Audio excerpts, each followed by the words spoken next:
Well, good day to you all. This is John Agbaba at Munich Franz Josef Strauss Airport on this KLM, older colors, should I say, flight 1794. I'm going to be doing a sort of a what I've learned so far type of procedural video of a short flight from Munich, EDDM or MUC, Franz Josef Strauss, to Amsterdam Schiphol or Schiphol. I can never pronounce that right. EHAM, EHAM, or AMS airport. Both airports have mostly sunny weather, and I'm using not current time but current date, April 21st, but it's about 8:40 in the morning or so, local time that I'm setting. I want it to be daylight. So here we go. This is the Zibo Boeing 737-800 next generation, or NG. And we're going to start by connecting the ground power unit, GPU, and turning it on in the aircraft. This guy here says ground power available, blue light. While I'm at it at this level, I'll turn on the emergency exit lights. And now turn on the battery right there. Now, something I didn't do last time that cost me dearly, that I will be doing almost immediately. Turning on logo and the steady position lights or navigation lights, which are these guys.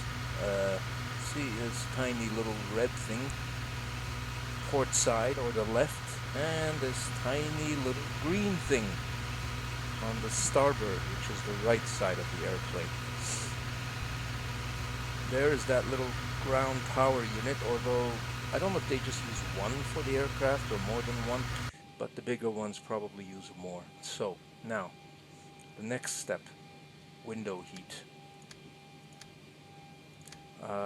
Probe I would turn on as a precaution.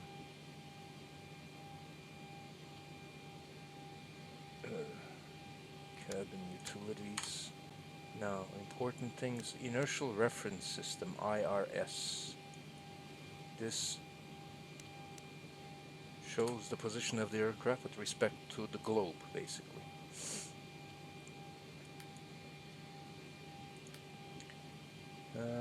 This is the way overhead unit. Now, check that the parking brake is on. This guy here, red light.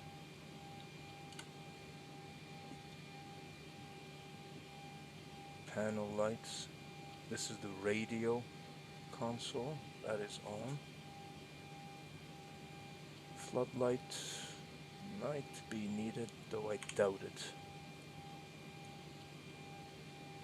Main panel lights, background a bit, AFDS flight again a bit. AFDS flood is hard to see, but it's these lights here. Okay, so now cabin lighting, white bright.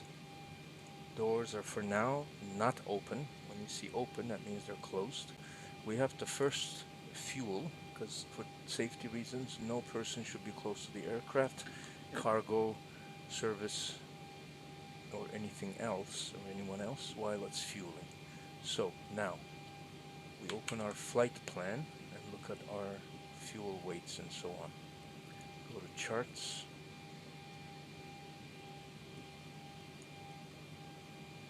There's my flight, KLM 1794, 21st of April, MUC to AMS. It's using the what we call the, not the ICAO, but the other dude. I forget the name. Anyway, flight level is supposed to be 340, meaning 34,000 feet. We'll get to the rest later. Now let's get to the fuel and weights section. Here is the weights. Now, first fuel. What does it show? 15,300. Okay. So it was actually pretty much, whoops, sorry, fuel. Okay. 15,500. I'm going to put slightly more. Now you see here fuel required in green, actual fuel 11,831 in pounds. Okay, now we don't need this just yet. Ground services, oh sorry, fuel, call fuel truck. Now you'll see this changing as it starts fueling. And the fuel truck is this cute little shell fellow.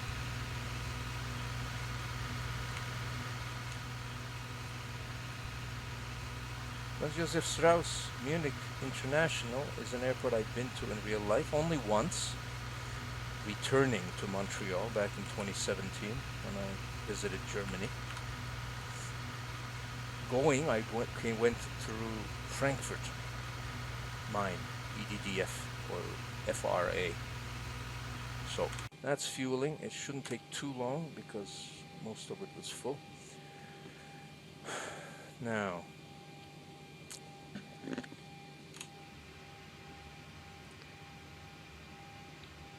forgot to do one little thing here. 5 minutes left for IRS to align. Now 4 minutes left. I've got to turn that on.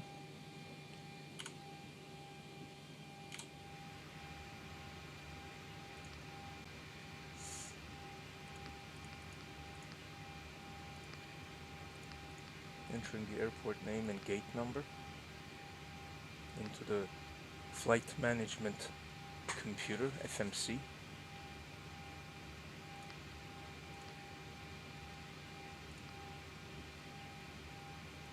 And filling in my route. Origin, EDDM, destination is here, EHAM, Amsterdam. I have a file with the flight plan, so I'm going to give the name of that file and have the flight management computer load it. EDDM EHAM 01, co-route or company route. Flight number, KLM 1794. This is an actual flight number in real life, by the way, just so you know. We activate. Now we go to departure arrival.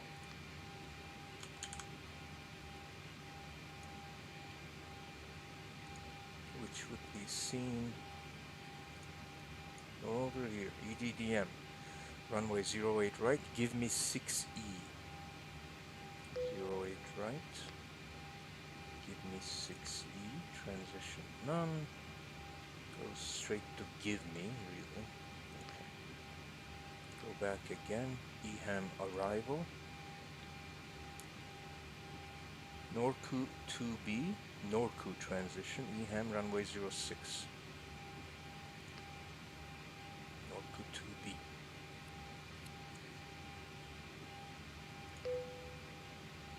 Runway 06, Norku 2B, regular RTIP. I think it's RTIP. This part confuses me. This is the actual final Soku. Okay, Subo. I have to check this. Hold on.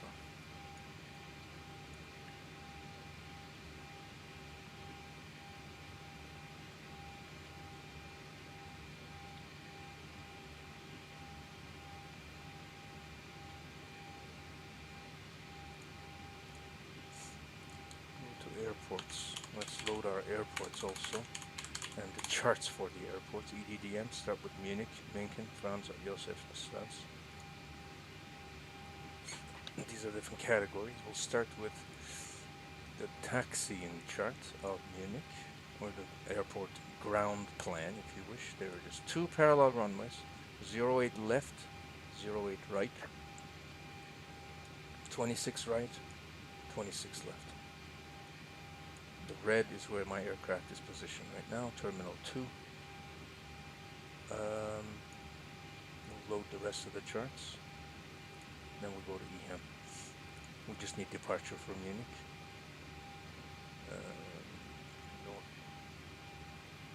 Give me 6E.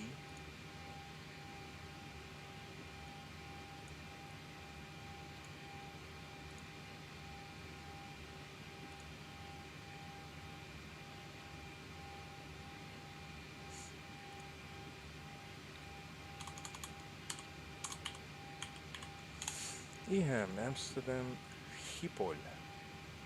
Schiphol. I can't do it. Anyway. Now,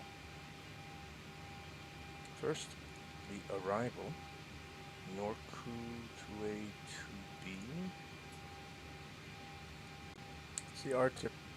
It's the RTIP transition. There's the little mini tiny map of the airport. What this is the main very high frequency omnidirectional array or omnidirectional radio range, VOR. That's the frequency that you would tune if you need it. We don't use that much anymore. VOR flying is an older system, but it always shows the main VOR that is centered right there. It's hexagonal. It transmits signals in all directions, 360 degrees, and you can home in on it, inbound or outbound, onto the VOR. So, using the VOR system, but we're going to be using the Instrument Landing System, or ILS. So here we go. EHAM, go back, approach. Now, ILS runway 6. I can double check if my thingy is correct here. RTIP, river.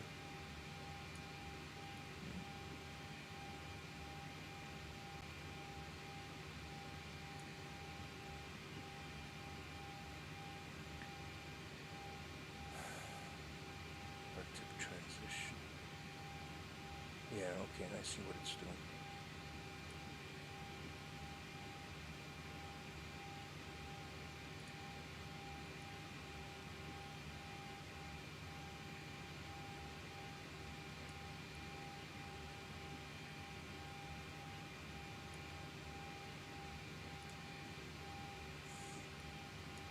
This is the chart for runway 6 ILS or localizer. Now, ILS consists of two different signals, mainly, an array of two different signals. Horizontal and vertical guidance, basically. Horizontal aligns you with the runway, left or right position. Vertical aligns the aircraft's height and guides the aircraft down at a certain height. Usually it's about 3 degrees upward pitch, if you wish, going downwards from the horizontal surface of the runway.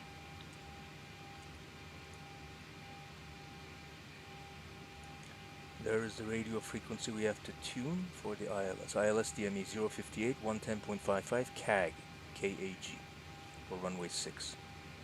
These other things you see here are the other runways. Amsterdam has 6 runways, 3 1836, basically exactly vertical. One of them totally exactly east-west, 927. That's 4. And one 624, which is where we'll be landing, this one here. And one smaller one at 422. Each direction of number of the runway aligns itself with plus or minus 5 degrees of the runway number with a 0 at the end. So 6 is 60 degrees, in this case 58 degrees, etc. 24, the other side of 6, is 180 degrees, exact opposite. So that would be, in this case, 238 degrees, etc. So we're ready here. And then we're going to add the taxi chart once we arrive so we can follow it.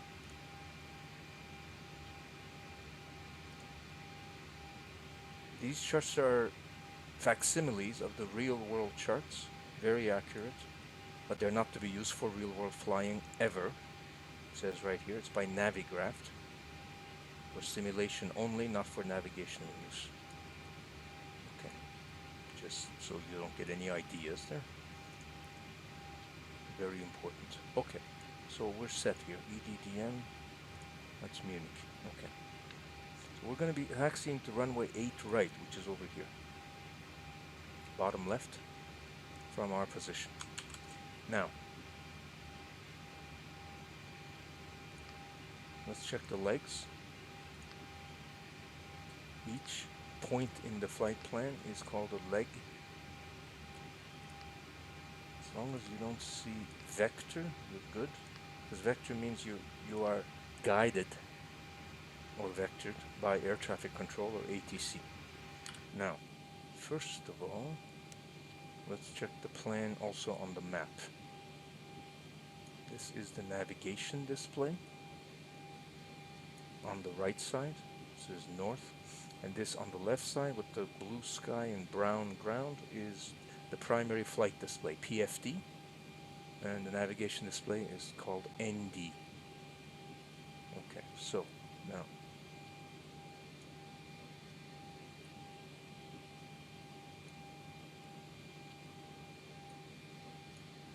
I'm just gonna step one by one. You see the CTR here? CTR is where the cursor is centered, and it's going to move the map on the black circular thing there, navigation display, and we're going to make sure there are no weird looking routes or turns on the map on our flight plan, one by one. You see the name of the point shown at the center of the map. Norku, good. Sonsa, Narso. That's a sharp turn, but that's okay. R-tip. Now this is right.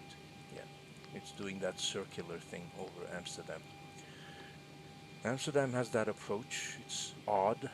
You literally fly right over SPL, Schiphol VOR, and do a loop and come back to your runway. Some people think this creates unnecessary traffic, including me, but anyways, that's what you do. Now, if air traffic allows you direct to your initial approach fix, which by the way would be this in the map, initial approach fix, well, you would want to look at the vertical profile. This is the initial, actually the final approach. I'm not sure how they do it here. It's also very low approach. Anyway, that's another. See, you're flying over the VOR, literally turning 180 degrees, pretty much, close to it. Or, you know, and then landing. Now, instead of doing that, you can come and get into, let's say, D9.2 here, and then turn. Go direct. Anyway, just something to think about.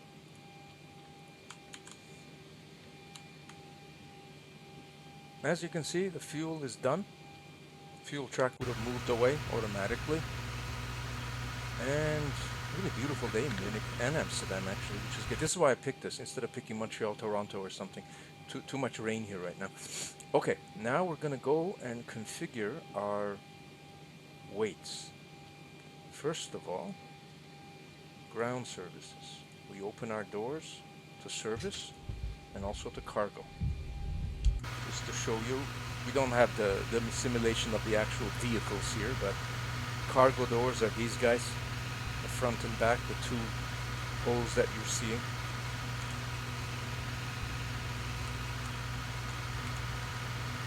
These are service doors, but of course, again, there's no like actual simulation of any the stairs or anything. Okay, so we're back here now. We've opened the service and cargo doors. Now we're going to fill our aircraft with first start the service cruise. This is like cleaning sounds and stuff you'll be hearing. It's kind of noisy, but anyway. Here we go. Payload. Right now it says 0. This is passengers load. 5 zones of aircraft divided into 1, 2, 5. Male, female, and K is kid or kinder, if you wish, child. So you can pick what you like here. This is kind of fun. I'm just going to put all males in the front. Males are heavier than females, so you have to watch your weight.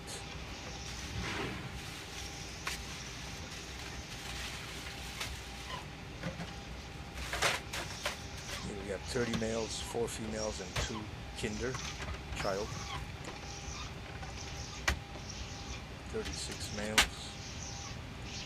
26, and 10. There. Cargo.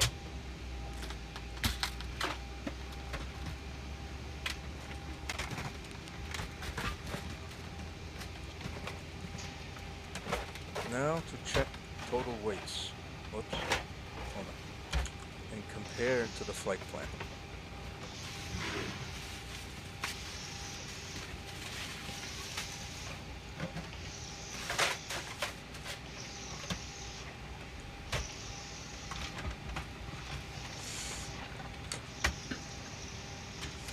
Estimated maximum actual passengers 160. That's what I have here. I'll just double check the settings. Yeah, 160 is selected. Zero fuel weight, ZFW. What does that show? 138.1. I'm slightly under, so I can add a little bit more either fuel or cargo. I'm just going to add cargo. Takeoff weight, 152.9. We're about 900 pounds short, 1,000 pounds. Okay, CGs are good. That's centers of gravity. Takeoff weight, zero fuel weight, and landing weight, center of gravity, CG. I'm not too familiar with how to calculate those, so I'm not going to get into that. So I'm going to add basically 500 pounds front and 500 pounds back to make it, yeah, we're good here now. Zero fuel weight, 138.018, not close enough. Takeoff weight, 153.018. Payload, 42,974. Yeah. Okay. We're set here. I'm going to stop these crews because they're noisy as hell. Service crews. Now, one last thing to double check.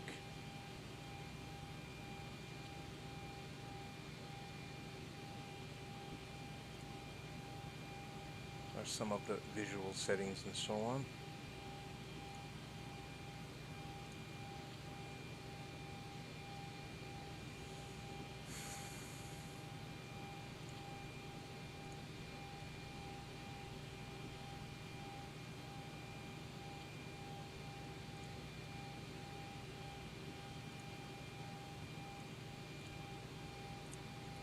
Pounds, hectopascals. Okay. Now, ground services. We can close the service doors. We're going to assume they're done. Cabin lighting should be right. Okay. Now we're ready to configure the rest of the stuff for the FMC, Flight Management Computer. Performance init page, init ref, gross weight, and cruise CG. Now, you just click this, it'll pick up your weight. Suggested trip cruise altitude. Optimal is flight level 366. Anything over 18,000 in the US is in flight levels. So flight level 190, for example, is 19,000 feet. In Europe, every country has different transition levels and flight levels vary. I'll explain that in a little bit. Now, so my flight plan shows for a cruise altitude of 34,000. I always seem to go over what it tells me when I set the flight plan because it just is too low. Reason being fuel efficiency. Now this says 340, this says 366. It's a north-south flight. I don't recall which was odd and even altitudes, but I'm gonna go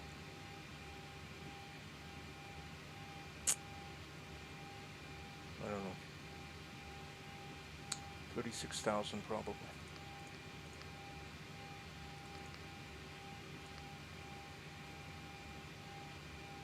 Now, reserves, I'm going to put 5,000. These are in thousands of pounds. Cost index is indicated in the flight plan, 80. This is variable. How much fuel or how much the engines should,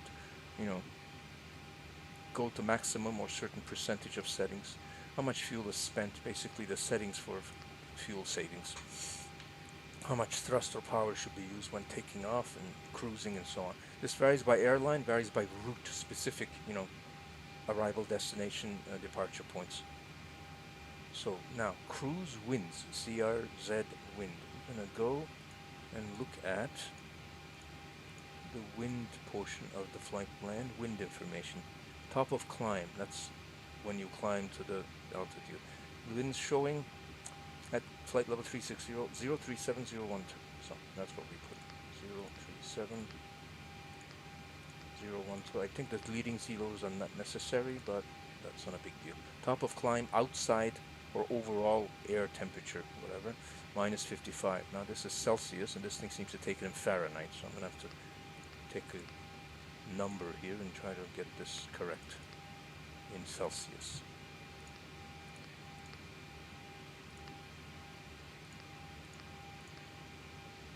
There, minus 55 Celsius. You see the transition altitude. Now I'll show you what that is. The transition between how you set your pressure reading instrument, and that's the altimeter. Now, you go to airports where the charts are, go to EDDM, it's sideways, but okay.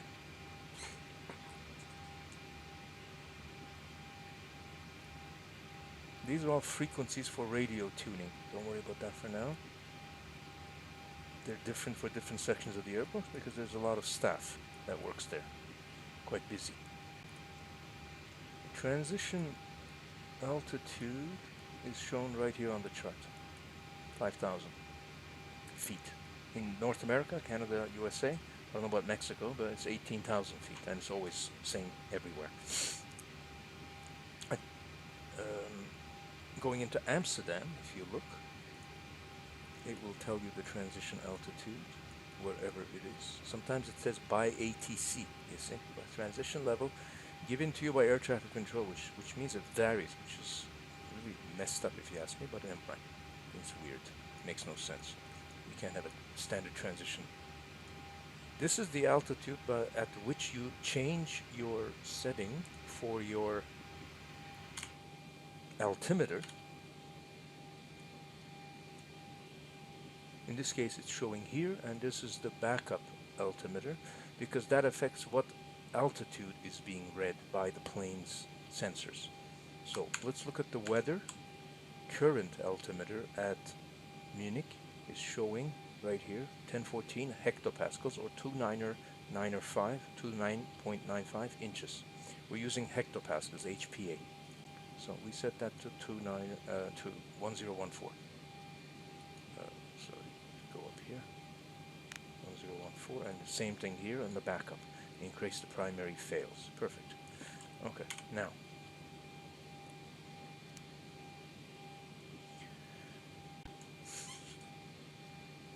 We're gonna turn on the panel lighting also here on the overhead panel. This is the circuit breaker. Lights, yaw damper, and trim air. Trim air is the little thing on top there that gives you your air over your seat. There's 2 to 3 of those. Each passenger has one. As you turn it, the air quantity goes up, etc., or down. Okay, so we're almost ready for boarding. Seatbelt signs on. Since we're full, you can turn on the fuel pumps, so you will probably see that the central fuel pumps don't need it. Why? Because if you look at your fuel indication here, center is 0. Engine 1, 7750, engine 2, 7760. So we can turn off the center. There's no point. I use crossfeed.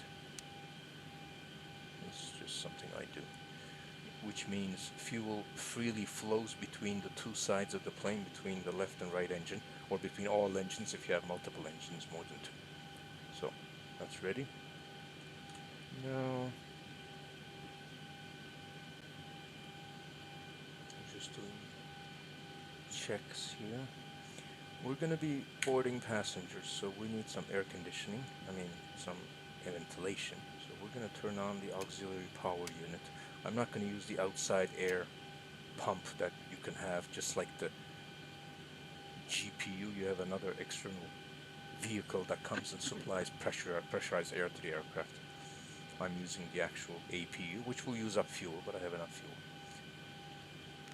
Setting the altitude here for cabin pressurization so the plane knows. Landing altitude is 0. In fact, it's below sea level, Amsterdam. The airport itself, so about minus 13 average altitude, I think it is. So, now we're waiting for the APU to go on. You see the exhaust gas temperature here has gone up. It's in thousands. The needle's going down a bit. When this APU Gen off bus light on top is now black, turns blue, it just did, you can turn on the generators for the APU right here, and the APU will start working. Now, in theory, you're supposed to wait a while before you turn on the actual air feed, if you wish, or bleed air for the APU or the engines. It's this part here. So I'm turning it on now. You see the duct pressure going up. Recirculating fans on. Isolation auto, sorry. Isolation valve, actually auto, doesn't have to be open, I don't think. It's not necessary. And you see the actual cabin temperature here. On top right, next to trim air. Right here. This shows you different temperatures, slightly different sections of the aircraft. Now I haven't turned on the air conditioning system, which are the packs, these guys. Now I'm turning them on.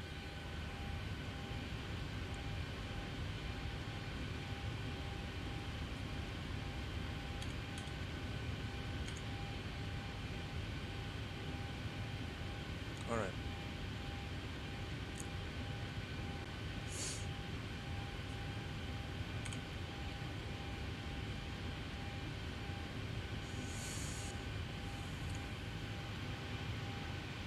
Going back to the flight management computer, N1 limits, this is fine. Takeoff configuration, flaps are normally 5 degrees.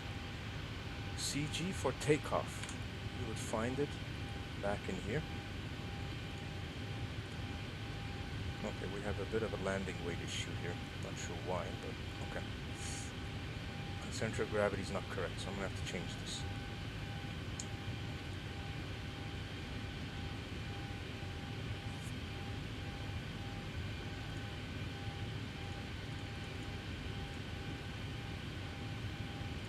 There, okay. Less cargo. Takeoff 24, center of gravity 24.0. You don't need to put the 0 here, that's fine.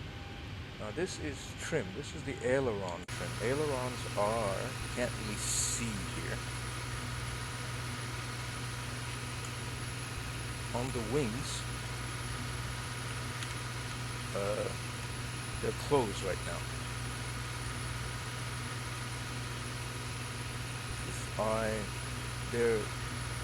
Sorry, on the tail, my mistake. Aileron. No, aileron trim. No, it's the wings. Excuse me, I'm getting mixed up. You will kind of see that. It's hard to say. It's the part that can direct air, basically, on the wing, up and down. I'm going to set that here, the trim, on the throttle console. That wheel turns and makes a sound as it turns. This would be about 5.5. I don't have visual representation, digital one of that, but okay, here we go.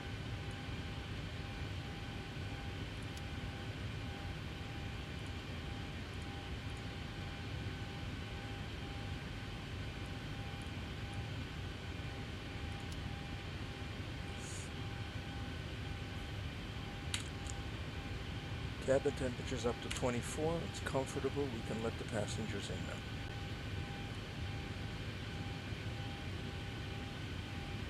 Forward and aft entry.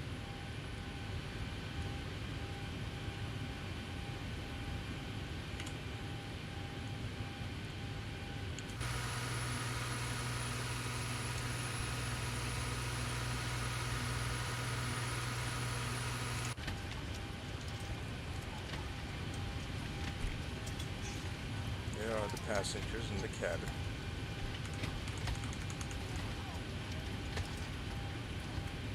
Hey everybody!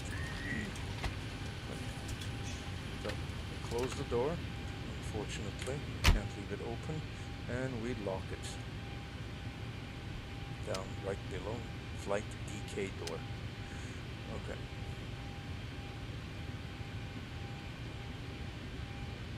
I'm gonna since I'm not using actual live air traffic control, I just sort of make up what's called a unique ID frequency or transponder.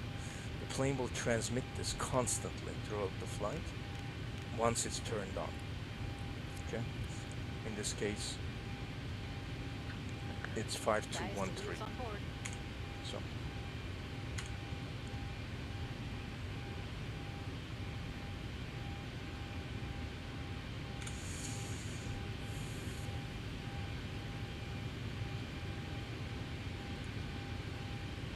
Closing cargo, closing doors.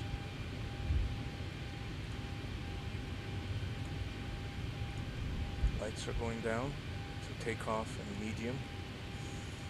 And we're going to be greeting the passengers through the intercom system pretty soon. Now, first of all, speeds. Haven't done that yet. Now, runway wind. Let's finish that first. Current wind is 80 degrees. From 80 degrees, 22 knots. Actually quite strong.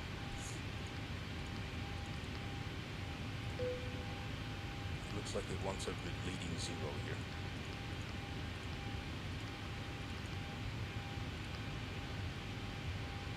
Slope I don't put.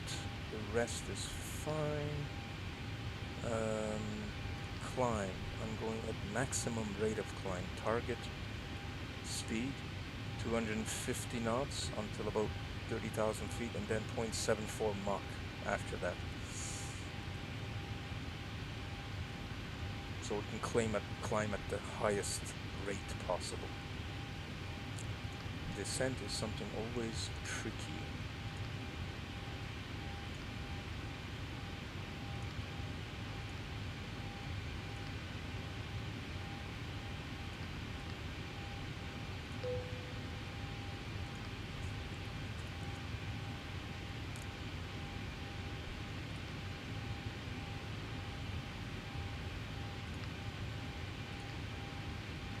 These are our speeds. V1 is the speed at which, if you have to stop the landing or abort and put on the brakes and slow down, you have to do it at that speed. V rotate, VR, is the speed at which you pull your stick or pull your flight wheel to take the airplane gradually, pull the nose up, so to speak, not push, off the ground, and you're taking off. V2 is you passed and taken off, taste that speed, and you are now accelerating for after takeoff. So we're ready here. Okay, we're now going to set the mode control panel, MCP, based on the data shown here on the FMC, the flight management computer, for takeoff. Flaps 5, which will be done later. What I usually do is V2 plus 25 nautical miles as the setting for the MCP IAS MAC here, which is default to 100. So it'll be 175 knots, nautical miles per hour. Heading. What runway are we using? 08. Right or left, they're the same, exact same heading, so that's not a problem. Sorry. What is 8? The heading is actually exactly 80 degrees. You notice the elevation here, right in the center, next to runway 1486 feet. That's above sea level, ASL. Munich's pretty high. It's a plateau type of sorts, close to the north of the Alps. So, heading.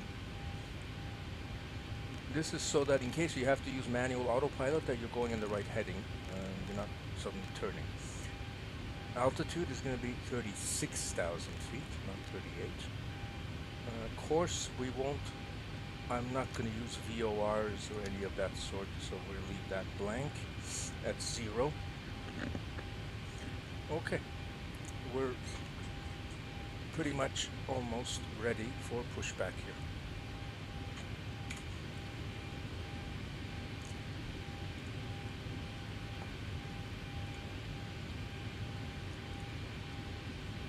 This I'm not going to use yet because I haven't really read the tutorial on the Zibo electronic flight board to understand fully how it works. This, by the way, is the EFB, electronic flight board. All of the planes in X-Plane have this. It's quite convenient to set a lot of stuff. Now, doors. They're all closed. They're not locked yet. They'll be all green and locked when we're done. I'm gonna welcome the passengers here, play the welcome message.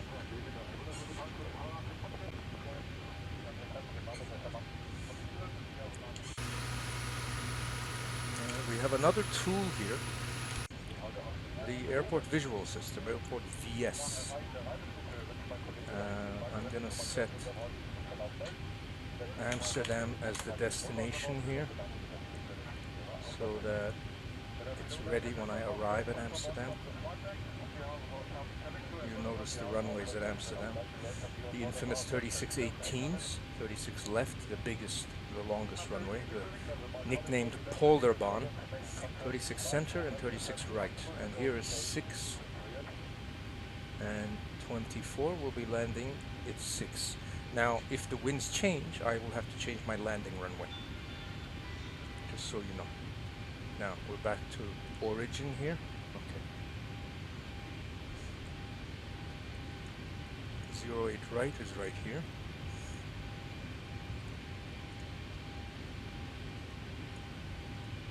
I'm going to be taxiing through taxiway 02, I think it is. Through entrance point S8 or exit point, B12, and then to Tango, the one that's closer to the runway. All the way down Tango to the end. Any one of these 3 entrance points, B3, B2, or B1, we can take. It doesn't matter. It's a plenty long runway. It's 12,800 or something feet. 12,000 plus feet, more than enough. Okay. So we're going to be pushing back, nose facing right. I'm going to call the ready for the better pushback thing. Okay.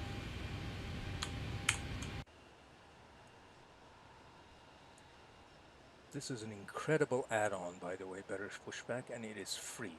I think I made a donation already.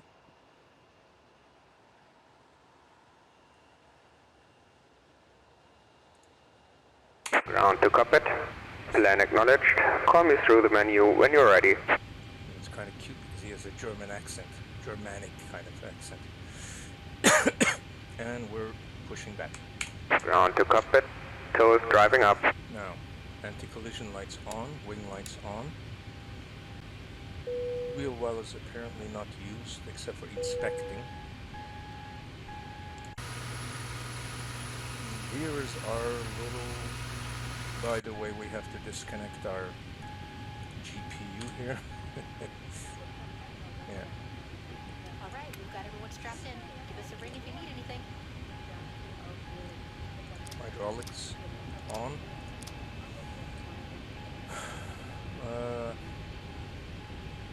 Window heat. I have to admit, you have to forgive me, I'm slightly distracted because I am doing a video and this is my first one, so I might have the checklist orders slightly mixed, but not too much. I've done this more than enough. Okay, all doors and hatches are closed. Ready to connect. Set parking brake. They want me to set the parking brake, which problem is it didn't detect that it was set already, so it's set now.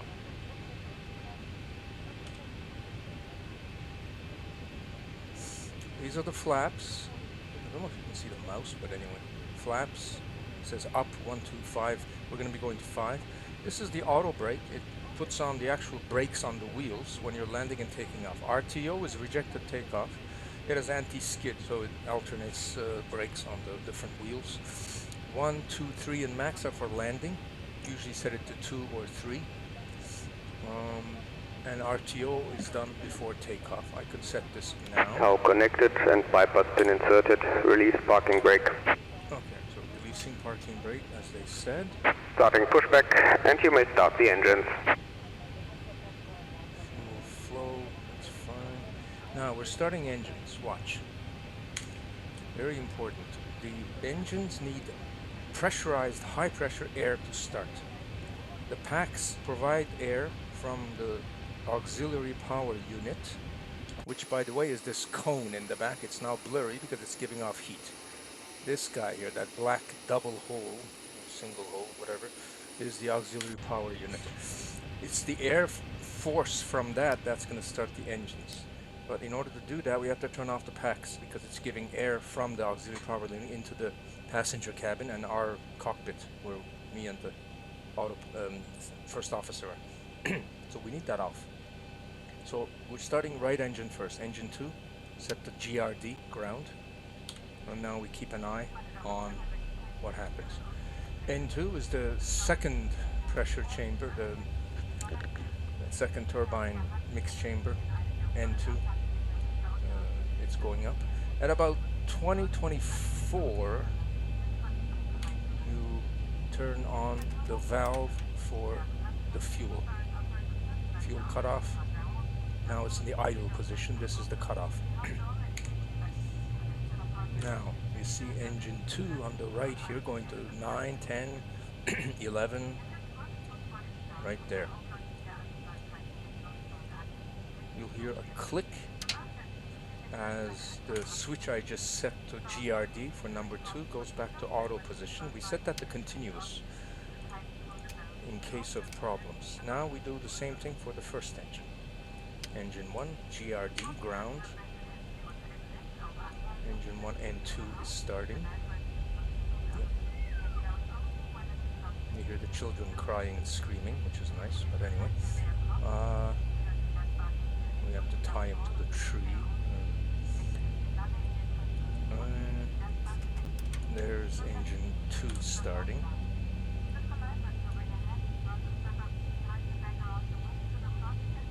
These announcements are pre-recorded. Usually I think they're American Airlines or Delta announcements or something. So.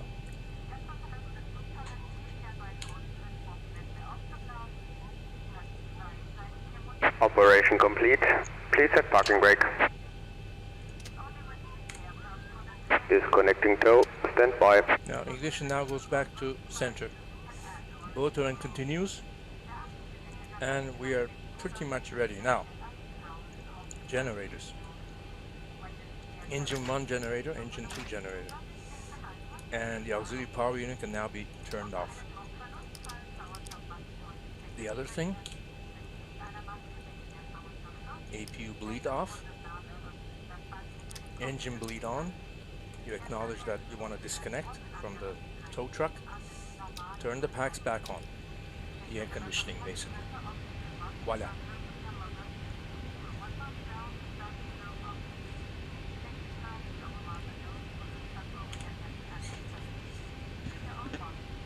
One thing about anti-ice. Tow is disconnected and bypass pin has been removed. Hand signal on the left. I'll see you next time. Have a safe flight. Wing anti-ice, engine anti-ice. As needed. Usually when you're high up, it's cold enough. Now, icing conditions, I'm not too clear about the rules here, but I would always turn wing anti-ice on. I also turn engine anti-ice on. But if it's clear weather, I think wing anti-ice alone should be enough. What does that mean? There's enough humidity or water condensing, rain, or just humid air, or of course freezing rain if it's worst case, condensing on the wings to cause the aircraft to literally fall from the sky. And this is not funny, it has happened. So you have to be very careful with that. One little test, few tests that I didn't do. Mach airspeed warning test all the way on the right. To make sure the sounds are working. These are tests that would have been done before we even pushed back. Passenger oxygen normal, the level. This I believe is armed. And this is a test of the lights for the flaps. One other test to do here. Make sure the disconnect lights for auto throttle and autopilot on both the pilot and first officer side are working. And this Flight slow. ground proximity Pull warning up. system test. Wind shear. Wind shear. Wind shear. Terrain. Terrain. Pull up. Obstacle.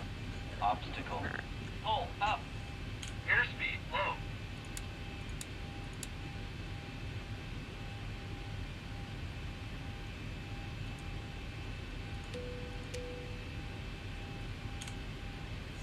we are ready to taxi. Advancing engine lever. Releasing parking brake. Here we go.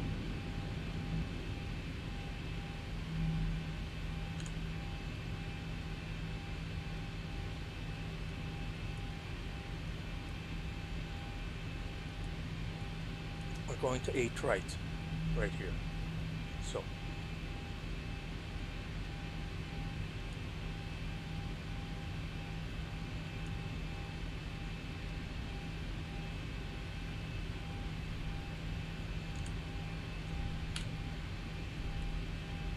Navigation official GS, ground speed, true airspeed. When we're in the air, you will see that.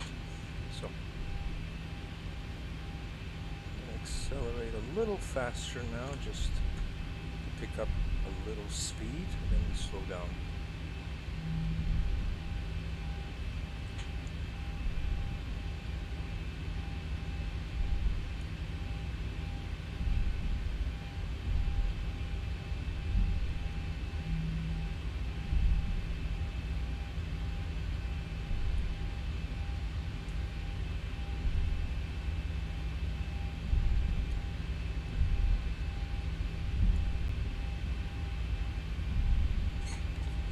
Straight ahead, going to Sierra 8, and then Bravo 12, turn right at Tango. These are all taxiways, really like roads, very big ones in fact.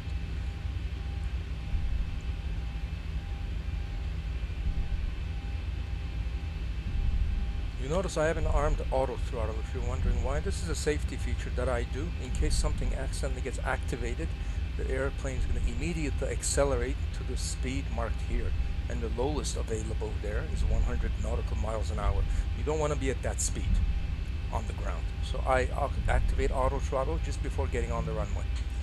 Same thing with flaps. I had read many years ago that airlines prefer the flaps not flopping around because it's bumpy when you're taxiing, and that they only be lowered into position, which you'll see just before, when you're waiting off of the runway, just before you get on the runway, you start lowering your flaps. The flaps extend the actual surface area of the wings and create bigger surface for the air to flow through, therefore more lift. So you need that for takeoff usually. I mean, it's almost never that you take off with flaps closed. Unless the aircraft's empty or something, which could be possible. I mean, no passengers, no cargo. Of course, there's fuel, but...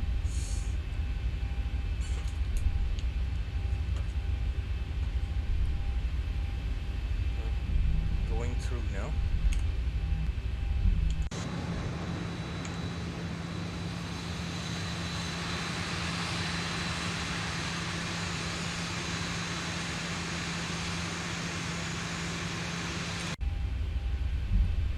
Left, look right, nobody there. Now you notice there are no planes anywhere. It's because I've disabled the feature for traffic because it slows down frame rates. Right now I don't want to take that chance. I might fiddle around with it later. I have absolutely no traffic in the air or on the ground right now as far as airplane traffic anyway. It's unfortunate, but a necessity.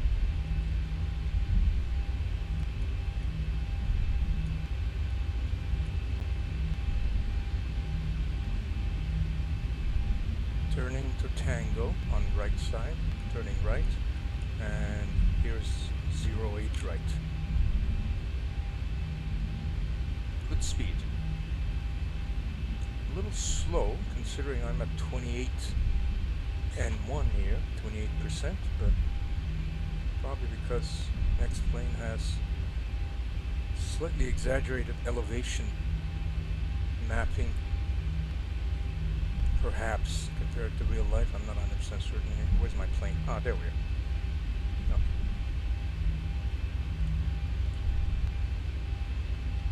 After this, I don't really need this. It's just straight ahead. Now, a little thing about the heading bug indicator. See that?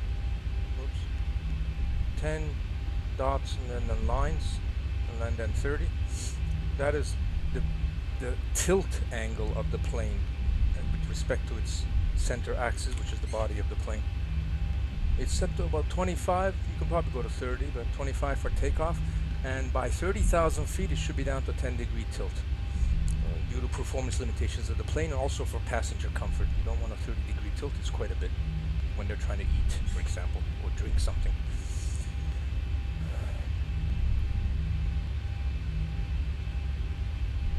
So, I'll keep going here.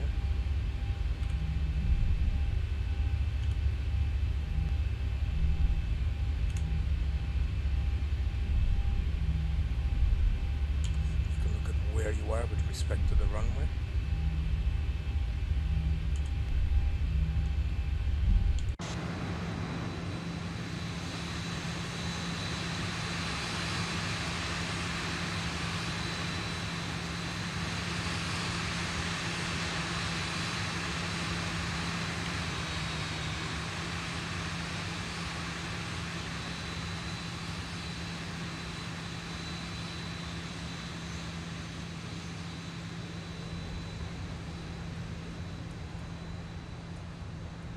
Showing you vicinity of Munich. Now this is accelerating, which means it's probably going slowly downhill now as far as slope goes.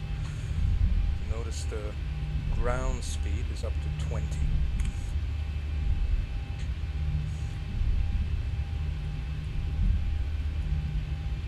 This is the next waypoint. Estimated time of arrival in Z or Zulu, which is Universal Coordinated Time or Universal Time Coordinated UTC.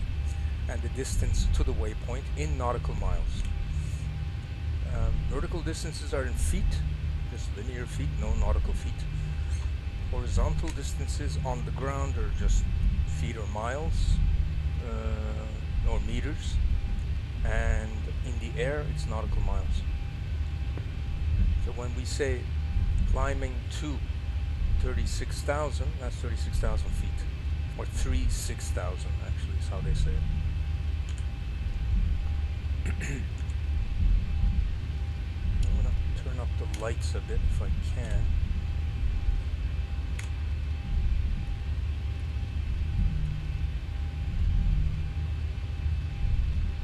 But the sun, the thing shows quite...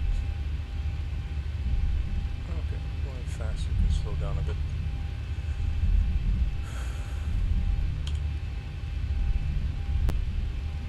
Notice each of these taxiways leading to the runway have a number and a letter. Usually it's a letter first, then number, typically. Well, it might have different airports, different systems. I'm now on Tango, approaching Beta 6. You'll see Beta 6 there. There's Beta 6.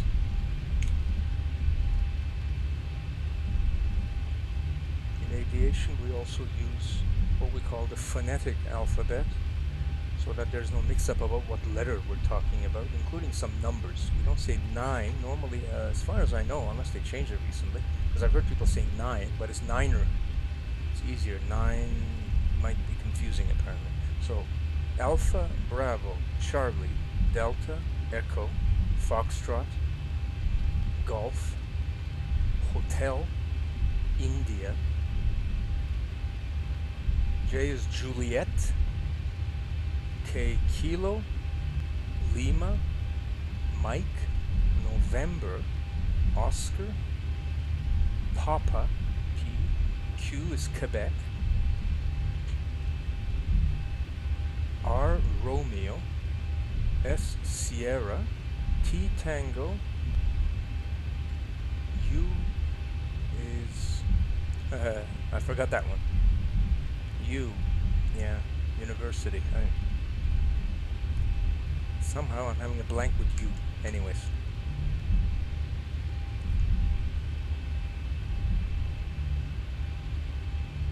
Uniform, uniform.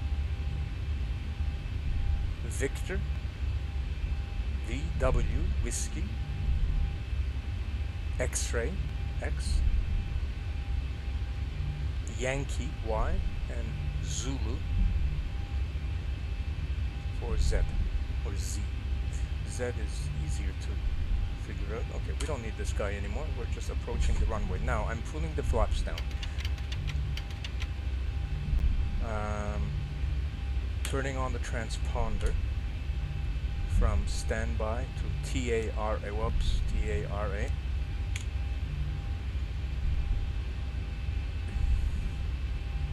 At this point, you'll be communicating with air traffic control and asking for permission as to what you're going to do with the runway. Go on the runway, hold short, etc. When I do this with air traffic control one day, you'll see the communication jargon much better.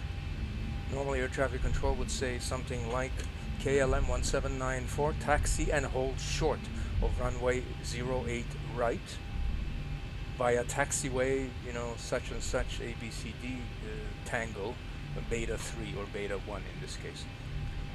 Okay, so now landing lights. I turn on the strobes here because there's really no time, to be honest, when you're about to take off to turn on strobes. Flash the run seat belts again. You would normally be stopping here, waiting for your turn. Now everything's good here. You apparently you can turn off one of the packs for takeoff, depending on how much power you need. This is something they do in real life. I don't do it.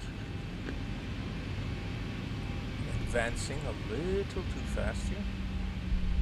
Once I get a better throttle quadrant, I should be able to control this better.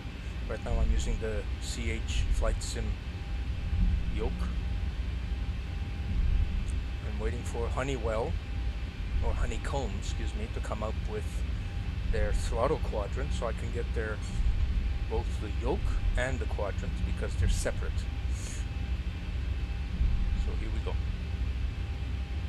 You notice there's white light flashing in the back now, and on the tips of the wings. Getting ready for takeoff. Now I'm arming auto throttle. Safe enough to do that now. Can arm LNAV and VNAV, lateral and vertical navigation. This is computer navigation. It's not manual autopilot input. Manual autopilot is all these buttons here. The computer is that FMC you saw below. So here we go. We're pretty much set. Everything is ready. And we're taking off. Advance.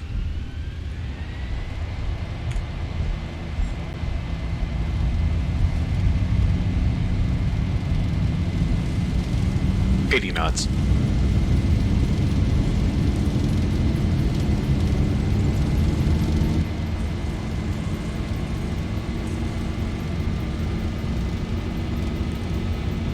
V1, rotate. That's the rotation.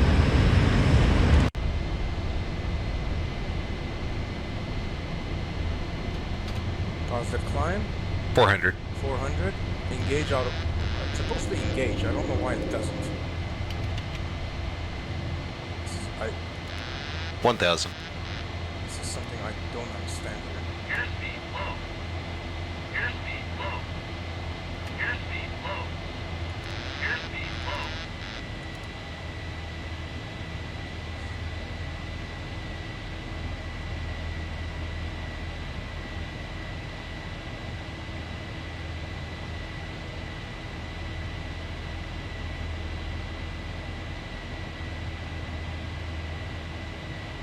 Bank angle. Bank angle.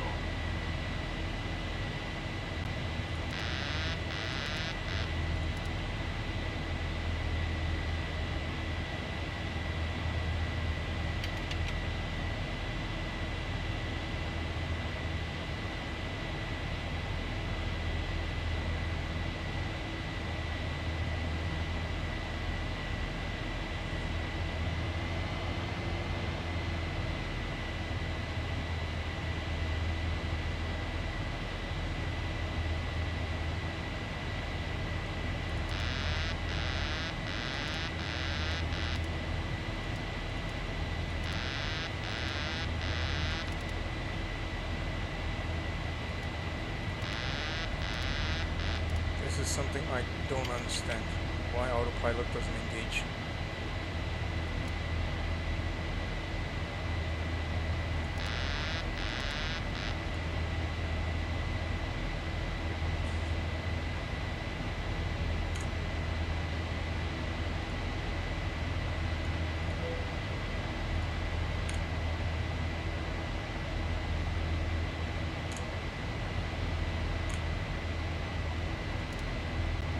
Now it did for some reason.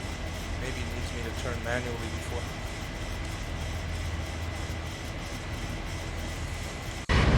Okay. Outside view.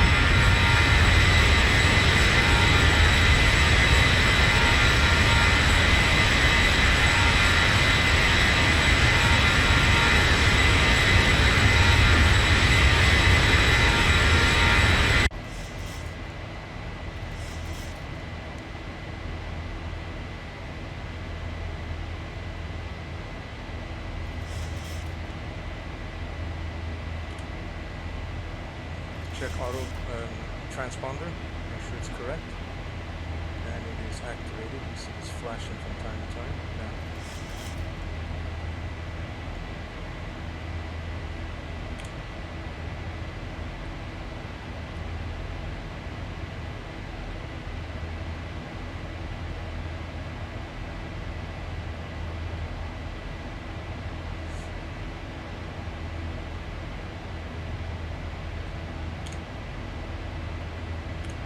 Now, when you're climbing, you can turn off your taxi lights.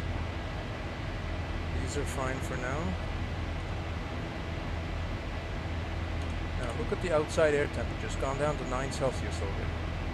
Past 10,000 feet, usually you can turn off your landing lights out there, especially since it's daytime. I don't think visibility or other planes see you is an issue, so your landing lights can be off. Now, everything else is good here. We can think about turning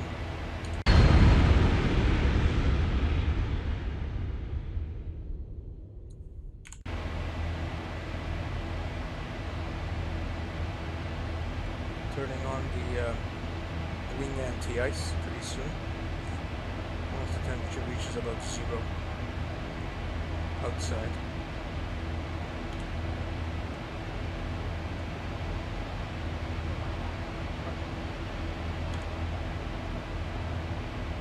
There's the main overhead panel.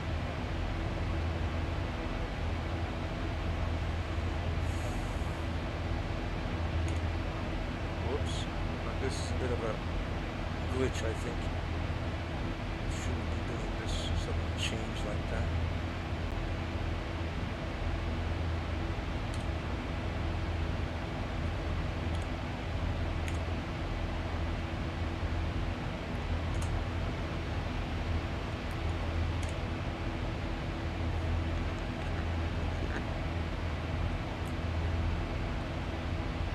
Just climbing now.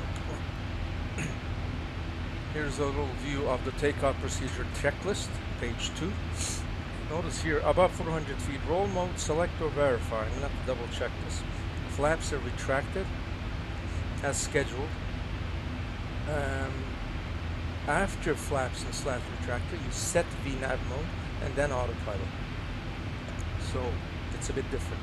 Now, by the way, the schedule of the flaps retracting is shown right here in the primary flight display. You see 1, 5, or well, actually 5, 2, 1 full or off, whatever, in green, which you may have seen while you were taking out, but I didn't have a chance to explain that. We're climbing now through to 22,000 feet, or flight level 220 for flight level 360. That's in purple. There's the speed that's set. Actual speed is shown in the window. The speed below is in a fraction of the speed of sound. Speed of sound is 1.000. This is now at 0.578 or 579 of the speed of sound. Mach 1 is speed of sound. Mach 2 is twice. So we don't do Mach 2, of course. This is not a fighter jet. The most this plane can do, I believe, can reach about Mach 0.82. I thought it could do 8.4, but it can't. And it's 0.82, but a typical cruise speed is Mach 0.78, 0.80. So, just reducing the bank angle a little. Again, it's more for passenger comfort, possibly the performance of the plane. Now, let's check the outside temperature. It's minus 13. Now, I don't. Again, in real life, they might not do this, but I do it. Anti-ice uses heat from the engines specific areas, devices if you wish, that are on the wings to make sure everything is warm and no ice forms or it melts off. Very important. Somehow ice has a very bizarre effect.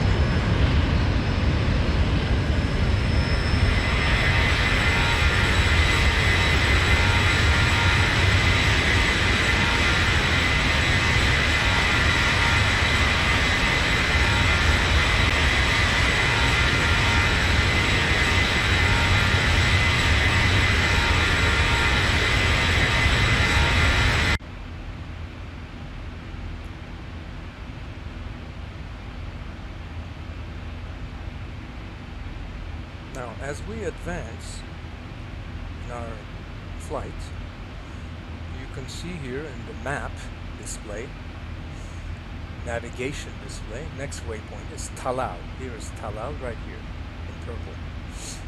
Estimated time of arrival. Now, I haven't set the clocks to actual time, but this is Zulu. It's universal time coordinated, so it's not even actual time.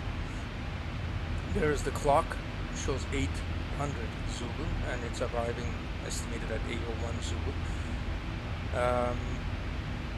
Our heading, magnetic 338.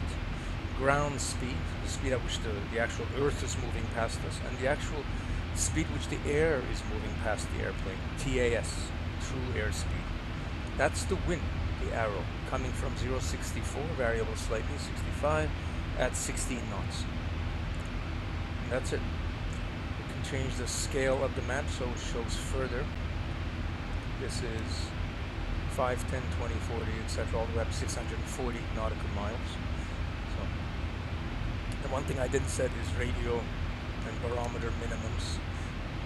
Not terribly important, but I kind of do that usually. I do tend to forget that sometimes.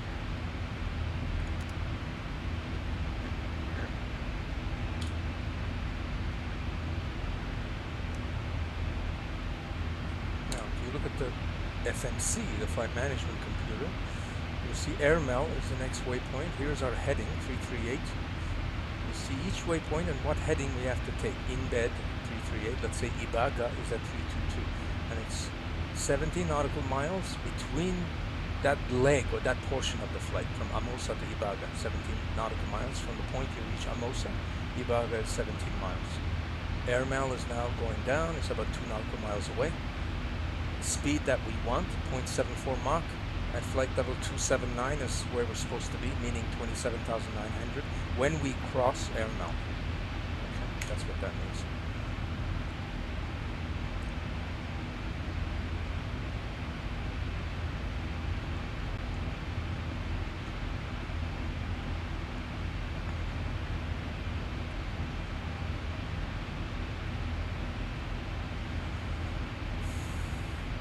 This part is the autopilot, manual, if you wish, input. Autopilot, or the mode control panel, MCP, they seem to refer it as. The common person would probably notice the autopilot. Course in degrees, heading in degrees, altitude, etc. Now, this heading will be constantly changed based on our current heading, so that in case something happens, you have to engage autopilot, the plane doesn't suddenly turn. So we should be setting this at 338, and at each waypoint you should be changing this heading. So there's some work to do, you don't just sit. So this should be now at 338, just so you know. After we reach Amosa, we'll be changing to 322. So, now, autopilot, or mode control panel, just to give you some idea of it while we're climbing. Flight director is the guy who displays all this information, basically, on the primary flight display.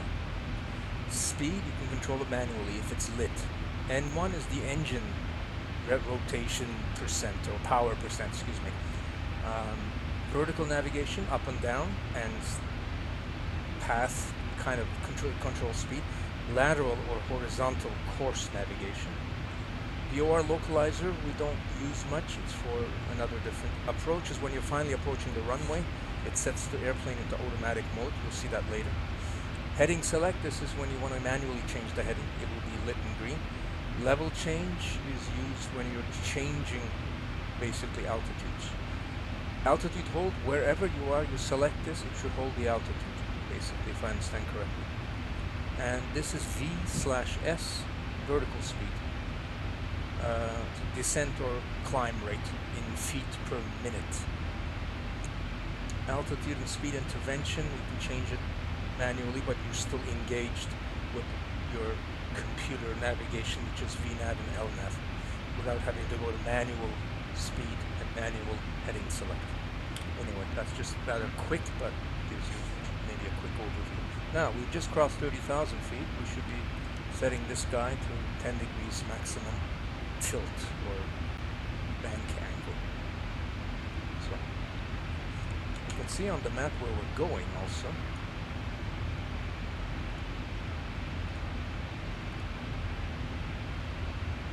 There we are. We took off from Munich. Franz Josef Strauss is well northeast of Munich, just so you know.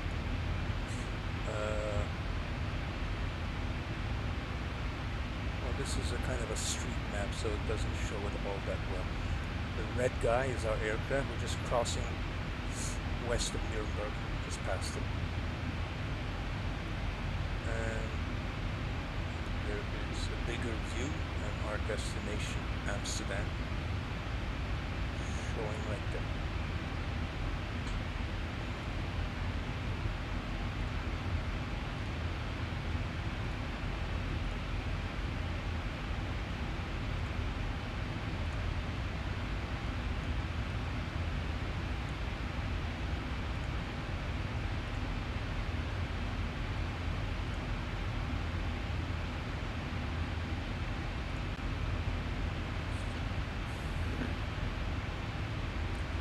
The climb rate or ascent rate is being controlled by the computer. Now we're at Ibaga. Change this heading manually in case we have to disengage the computer, FNC, and turn on autopilot.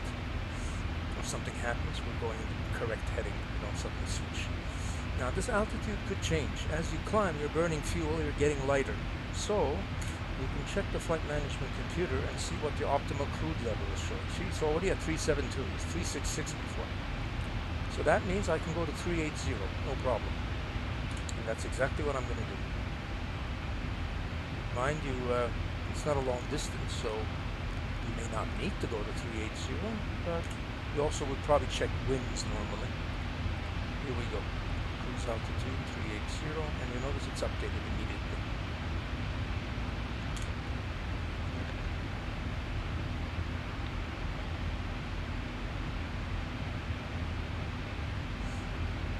Climb a little faster, you can change your speed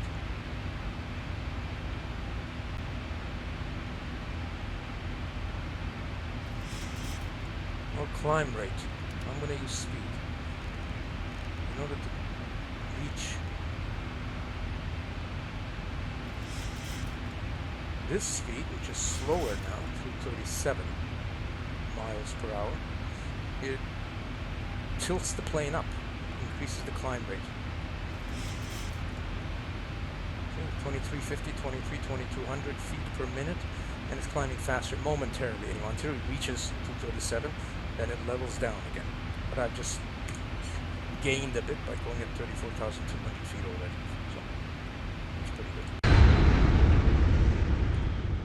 The weather, which is controlled by FS Global Real Weather, getting the right turbulence and so on. This really controls the weather intensity, correctness, wind speed, direction, and turbulence. I'm going to check weather at our destination, EHAM, Amsterdam, Schiphol, 80 degrees, 17 knots, variable wind 50 to 110. It's quite strong. Temperature 18 Celsius, dew point, meaning the point at which condensation forms, 1 Celsius. That gives you some idea of the humidity. Humidity is pretty low, obviously, it's very low, which is interesting. Pressure, 1017 hectopascals. You can even preset this in a Boeing. You can't seem to do that with the Airbus A320, at least the older generation 320. I don't know about the Neo, but that's something I really like about the Boeings. So you can set pressure ahead of time. Of course, you can change it too afterwards. But notice here that little white thing that appeared under STD, 1017 hectopascals. There it is. And on the standby altimeter, I'm going to momentarily. Yeah. It's not working.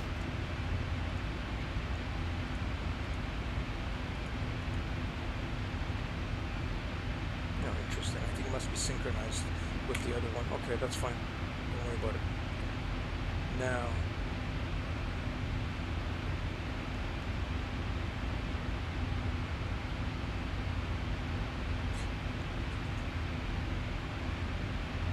Notice the heading has changed. We're going to Masek now, 325 degrees, 53 nautical miles to go. Expected speed 0.797 Mach. Flight level 380 will be reached at Masek already. There.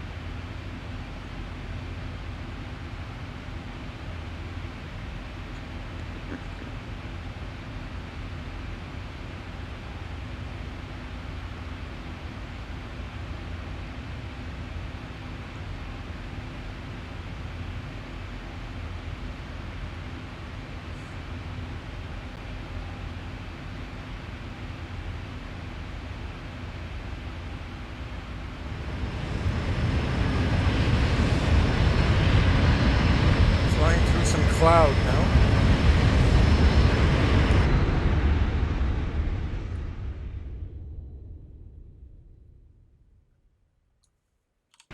That's why it's all white outside.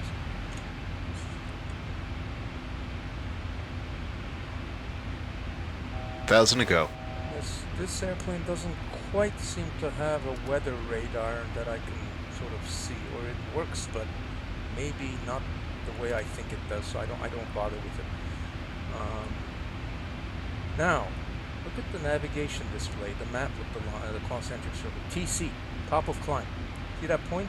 That's when we expect, and this gets constantly updated by the computer. This is when we expect to be at our highest cruise altitude for now, anyway, unless we change it again.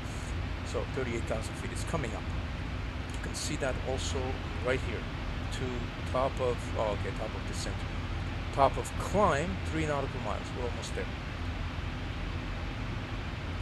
Progress page shows what are the next 3 waypoints, I believe, and EHAM, the destination, not alternate, but how much left to go, what time we should be there, and how much fuel in thousands of pounds is left. Estimated 7.9, which is pretty good, 7,900 pounds. Now let's put this back to legs because we need that. And we're almost there. Now we can, once we reach that, we're gonna get rid of speed intervention here so that it reaches its maximum speed. You notice speed is now 0.8, and this purple arrow has gone up here. The red means it's unsafe to fly at that speed. Red zone. This is true when you're descending with flaps and so on. Flaps have a certain speed tolerance, which is mentioned here. Sorry you didn't get to see them. I kind of forgot to show you. It's busy during takeoff. Landing gear limits, operating, extended. Maximum 270.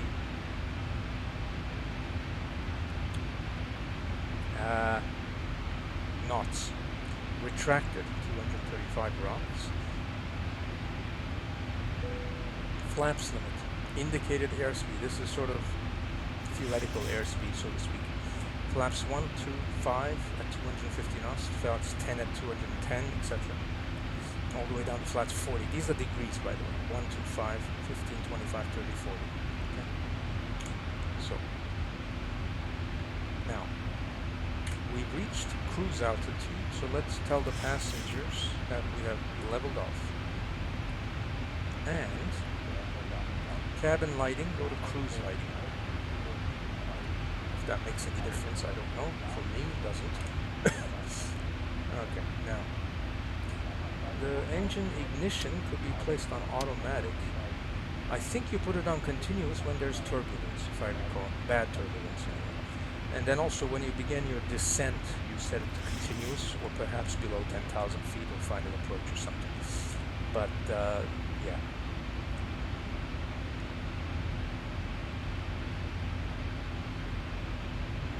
Notice cabin temperature. Here's something else you need to keep an eye on. Cabin altitude. How much pressure is there in the cabin as far as air pressure? Outside air pressure is very low right now. Nobody can survive at that lack of oxygen. To forget the temperature, I'm not even talking about temperature. Cabin altitude is now at, see, this is 5,000 feet, that's 10,000 feet. It's now at 8,780 feet equivalent. Okay. Cabin climb rate, 1,000 feet per minute, is 0 because we just leveled off. So, sorry, let's check. Now the pressurization should be changed to 38,000. Okay, because we're at 38,000 now.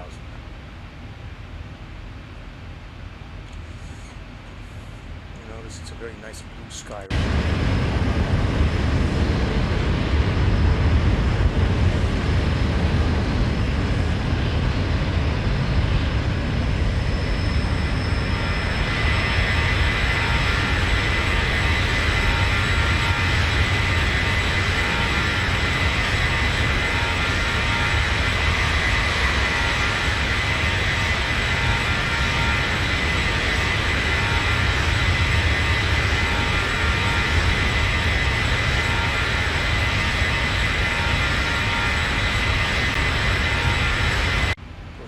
Very smooth with Vulkan. There's no problem at all. At all.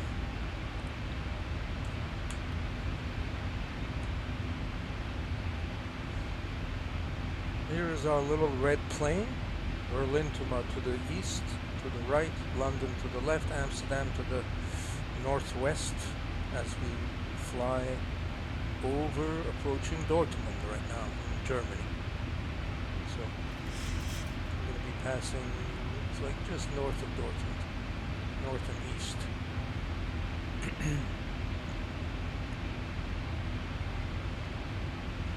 We can check our charts in advance to get an idea of what's going to be happening.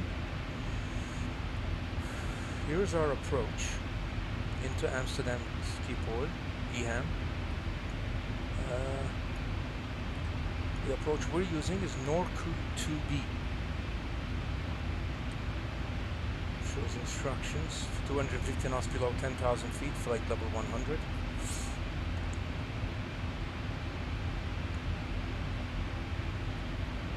We are coming through this point, Norku.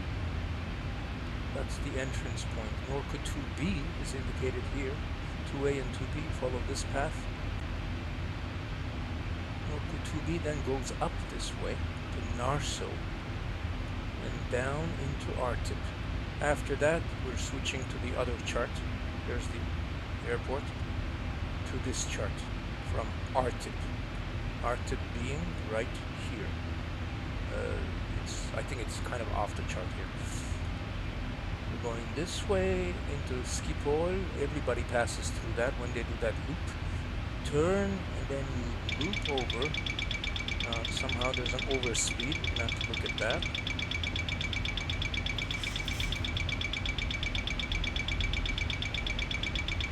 I'm putting on the air brakes.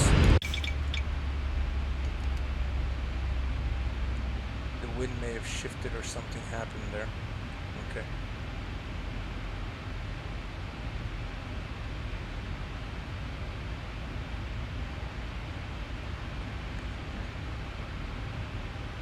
Keep an eye on the speed here on the left. We're okay now. You notice how the engines are powering up again when you've gone below the actual speed you want. Right here, the white arrow and the white window. Okay, now let's go back to our chart again. Yeah, so we're looping around and then landing on runway 6, which this doesn't show terribly well, but that's fine. Now, this is a vertical profile, landing profile. This is quite important. You're approaching at 3,000 feet, doing the loop, descending to 2,000 by this point, D 9.2. D is DME, or the distance measuring equipment, from CAG. CAG being the actual positioning of the instrument landing system, final approach, final fix, if you wish, right? The runway threshold, more or less. Here, that little fan-like thing is the final approach fix. 6.2 nautical miles from CAG, or 8.2 from SPL VOR, which we don't necessarily need. That's the name of the point, EH609. This is EH614, etc. These are the points. You see them on the FMC. You're descending, descending, descending, and there's the runway. See, it says minus 11 feet. So, the other thing we need to look at is the decision height. Full approach is what we look at. Decision height 189 feet. Since it's 11 feet below sea level, it's actually 200 feet. Altimeter, radio.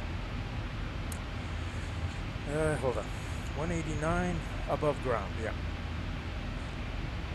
200 feet if it's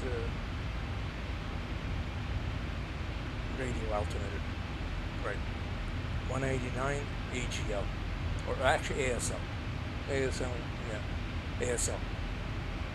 We can set that. This is the decision to decide whether you have to abort the landing and go around. There's a problem.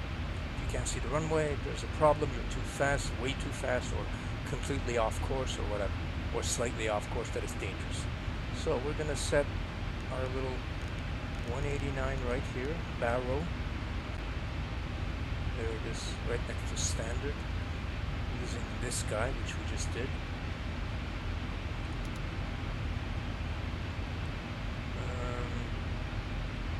Not too much else. We have to set the radio now to the correct frequency for CAG. The navigation radio on the left here.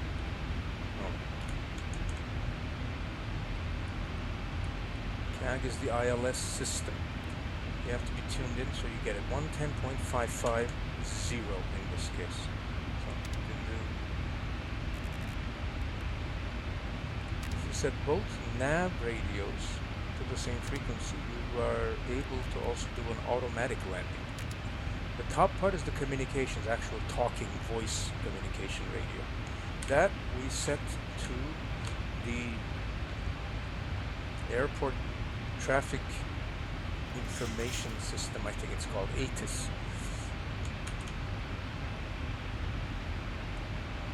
Now, ATIS gives you current runways in use for taking off and landing, which runway you use for takeoff, and which runways, usually plural, if you have airport with multiple runways, which runways you use for takeoff, etc.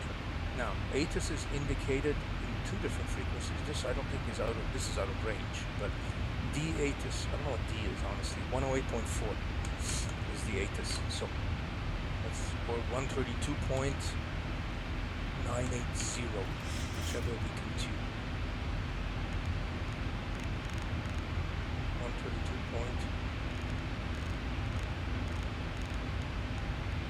132.980. 980.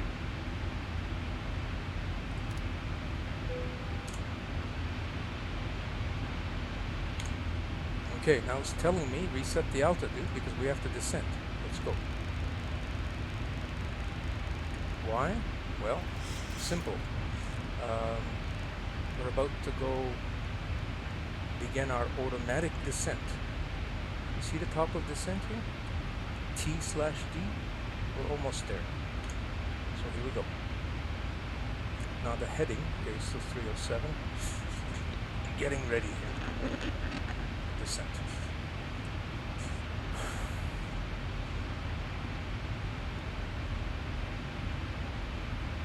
Now you can also see from here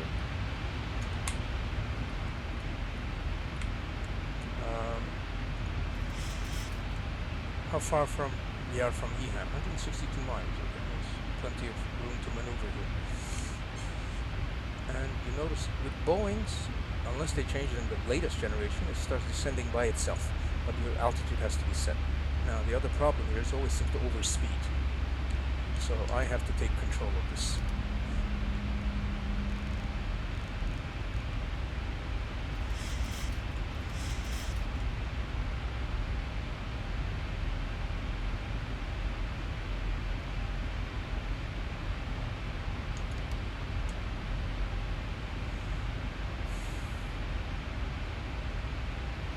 At Norku, we're going to be at flight level 280 or below, and above flight level 200. So 28,000 feet or less, 20,000 feet or more, between 28 and 20,000 feet. At Amsterdam, we should be at about 300, at flight level 300. Coming up in 14. Yeah, okay, that's fine.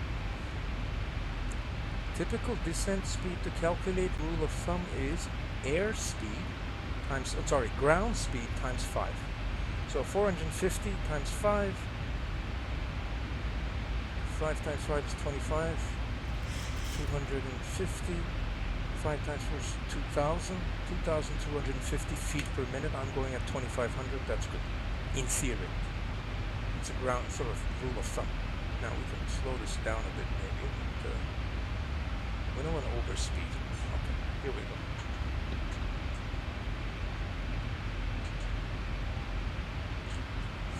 Turn on continuous ignition because you're in a dangerous phase of the flight where something happens, the engines should reignite. They should not be stopping at this point. Everything here is good. Everything here is good. Transponder, radio. We're descending, so I'm going to play the message. And I'm going to also change the lighting to takeoff and landing. I think we need to set medium if I recall.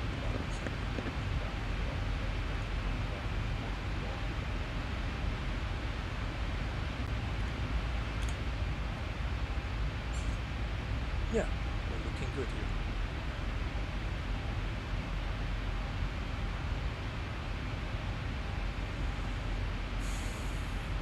She arrived much faster than I thought.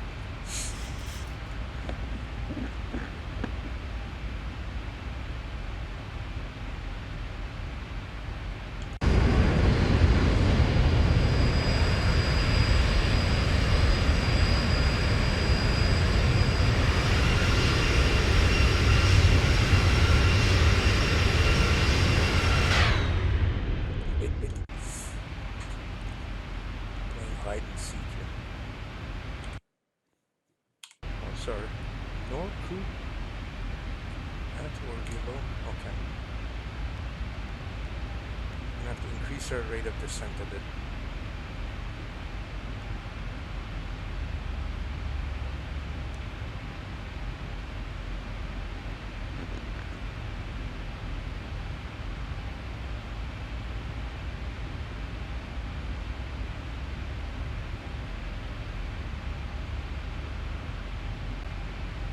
Slightly high.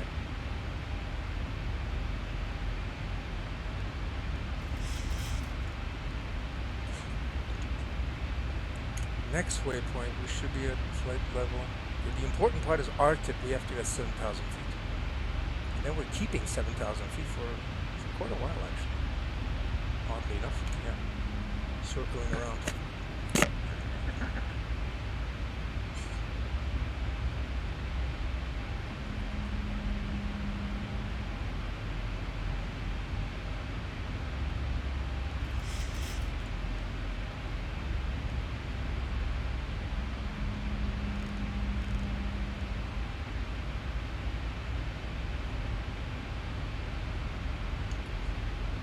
A little fast, so I'm going to put on the air brakes again.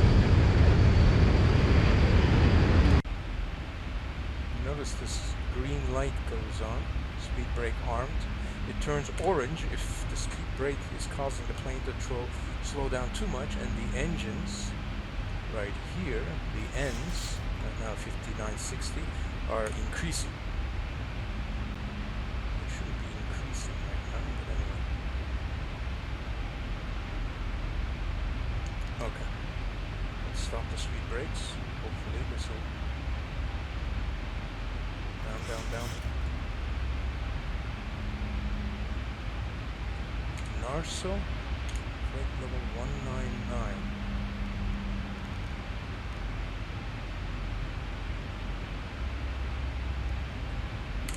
Heading 355.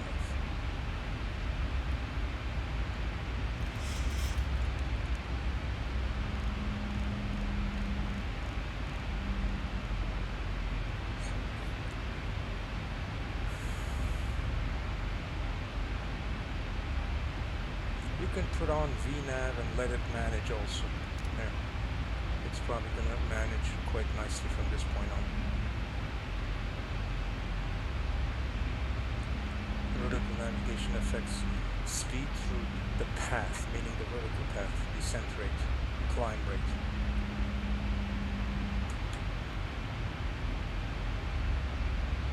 You notice here that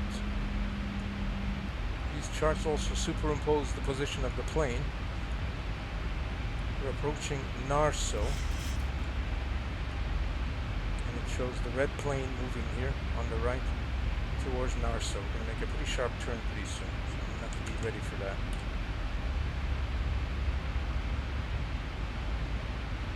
Ooh, that is sharp.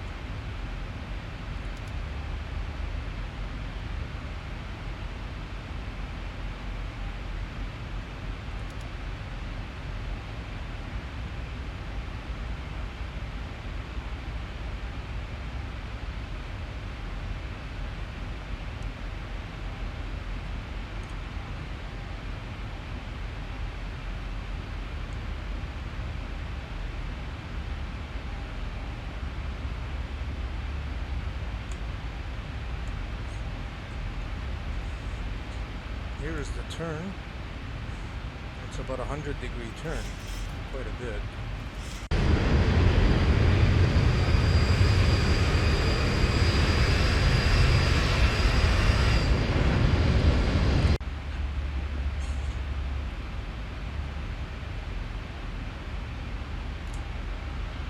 Going to Arctic at 250 degrees now. Adjusting the heading to match.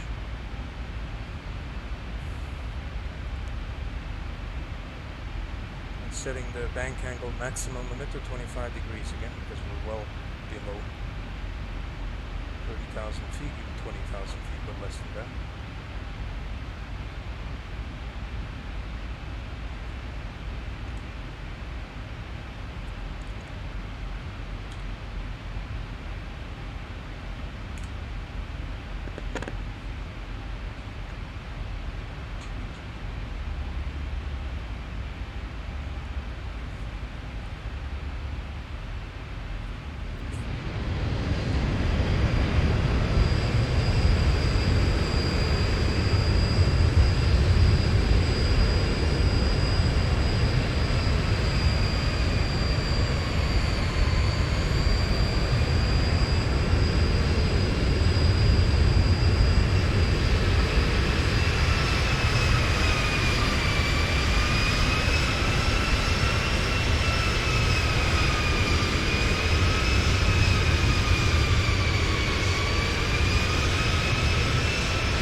Corrections.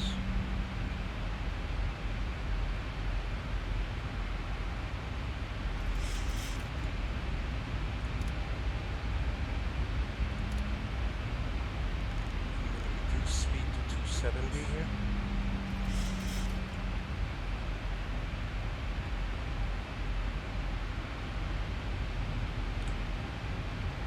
The reason I set the altitude to 1500 is somewhere in between the 2,000 feet and the landing altitude, where I will take manual control of the plane. Mind you, I can even lower this further, maybe even 2,000. Normally, this is a part I'm not 100% certain about. The plane is supposed to go right through it, but okay, now why is this climbing?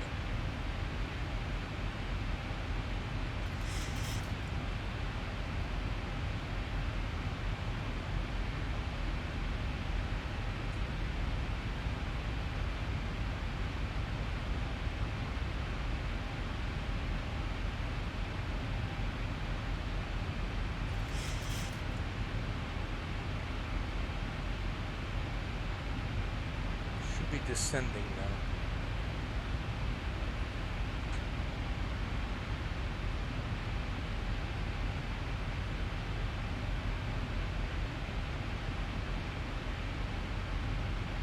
If there's some kind of restriction here.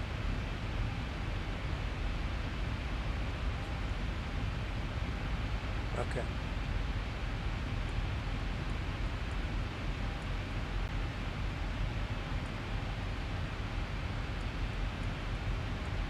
On the charts you can see flight level 100 or below, and with the blue line underneath, flight level 70 or above, meaning between 7,000 and 10,000 feet you have the Arctic.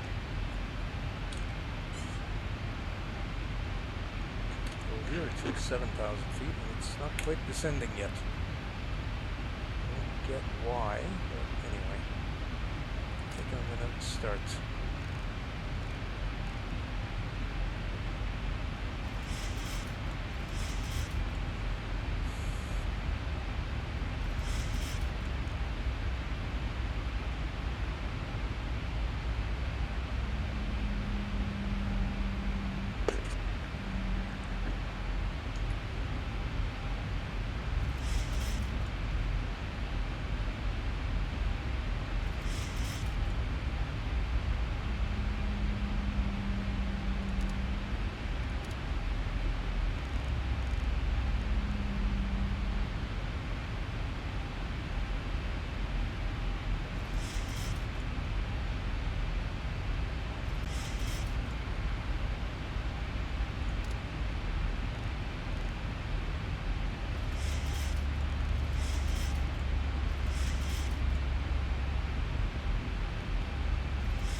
Right now I've turned off VNAV because I'm controlling speed myself. You notice the light on VNAV is off.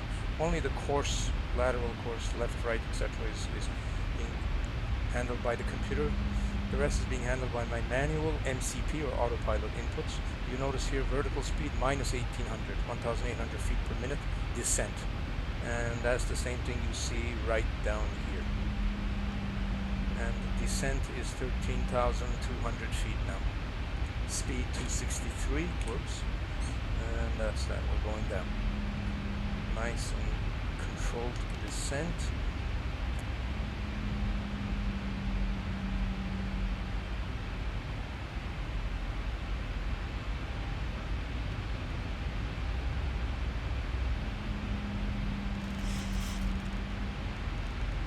Setting this to 240, but I don't think it's going to happen at 240 from the looks of it.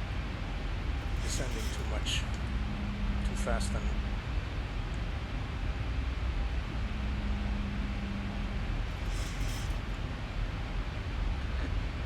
something happened with VNAV. I don't, yeah.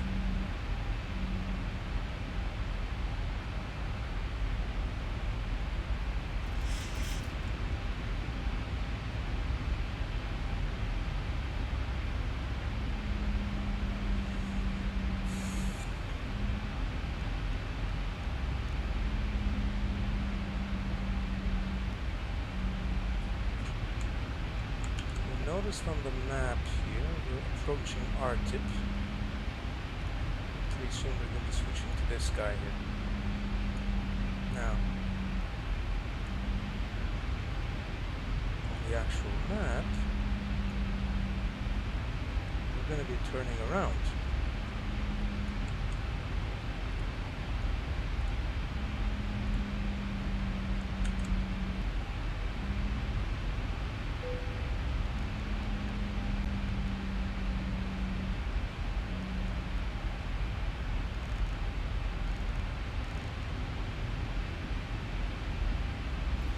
Gotta slow down because I'm past 250 knot limit. It's at 265 now, descending.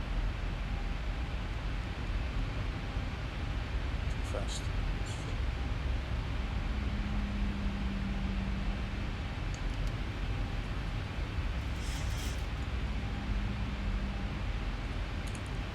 Next waypoint, we should be at 7,000 feet.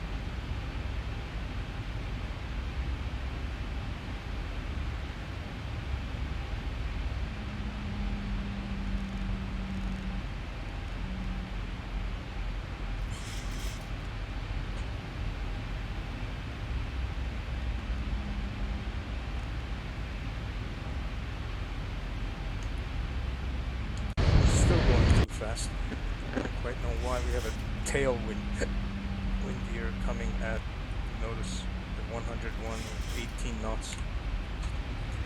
Slightly from the side, but mainly from the back. So.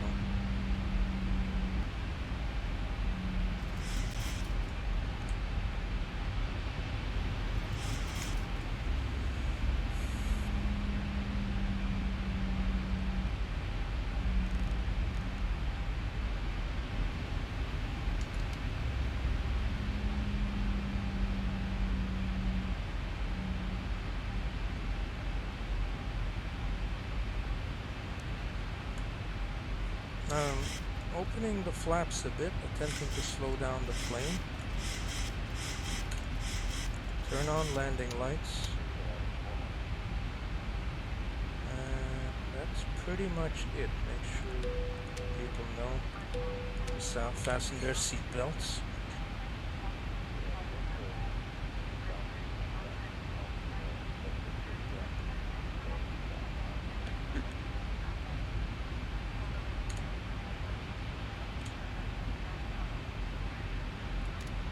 We can switch to vertical navigation again, except for speed intervention.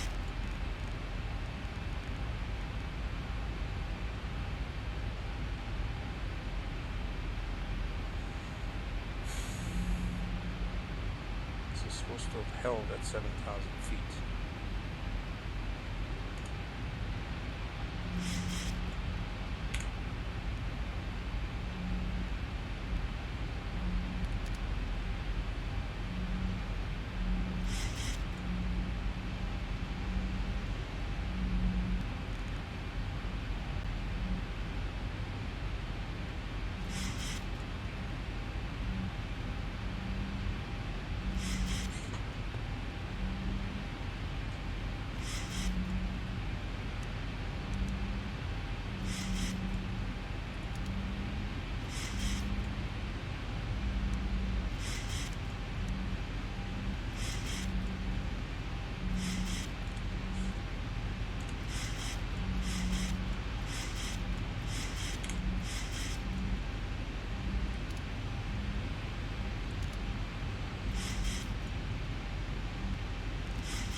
Okay, this I don't understand why it's doing this.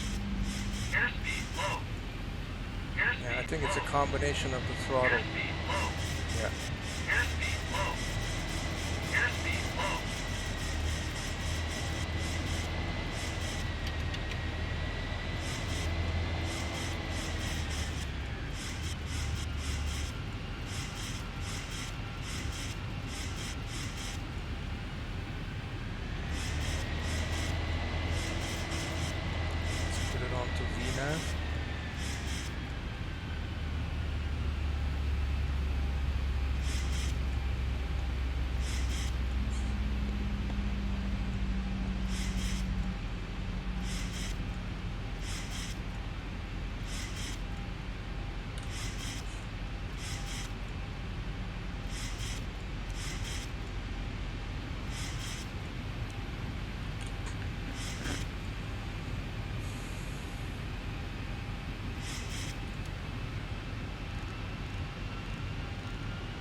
there's Zibo, and we're flying over STL. Right over there.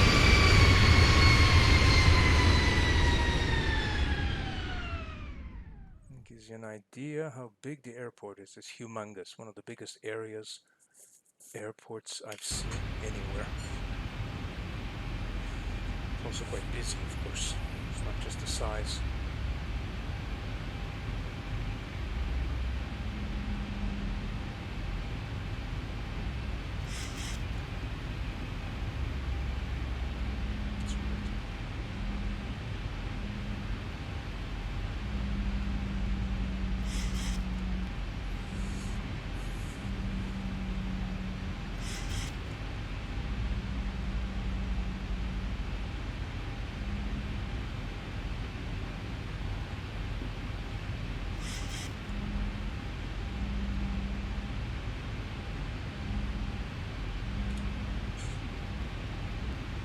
There's that loop coming up I will be making right there. As per the chart, there's the plane in red. We're going to be doing that loop, turning right around, landing this way onto runway 6. So 110.55. I had made a mistake. It was set to 110.50, the frequency. I changed them both. Unfortunately, there's no ATIS playing, so there's always a problem with what ATIS is supposed to be, but what frequency I mean. This seems to be synchronized with it. Okay.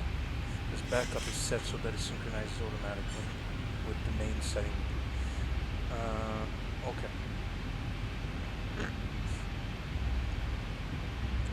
It's like wind change, and it's 22 knots right now, so it's quite powerful. It's the aircraft tilting, banking quite a bit, moving around a bit. What else? Airports.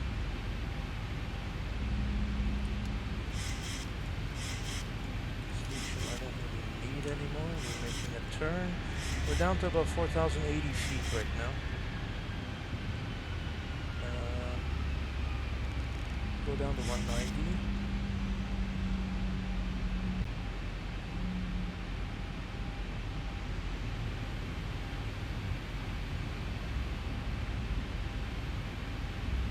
I would in fact go down to 180. There we go. Control speed. I can go to flaps 10 here, but let's do that.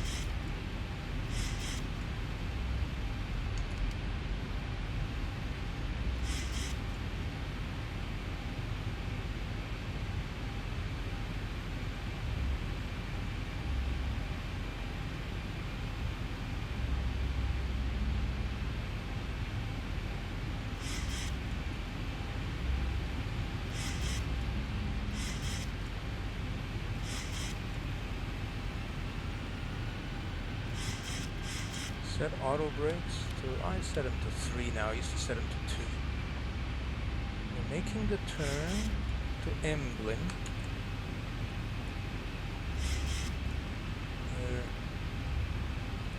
EH614, excuse me.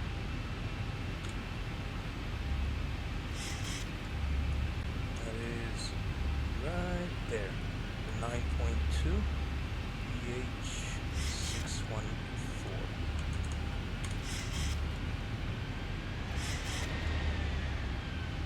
180 is good. You can open flaps.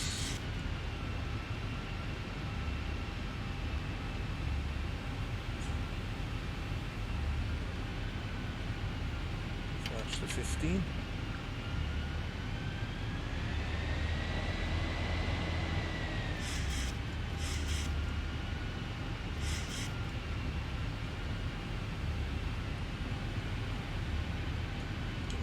Outside view here.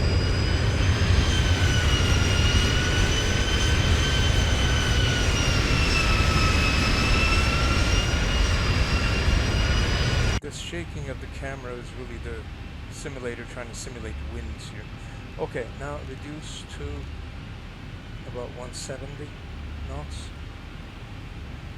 Heading is going to be 058.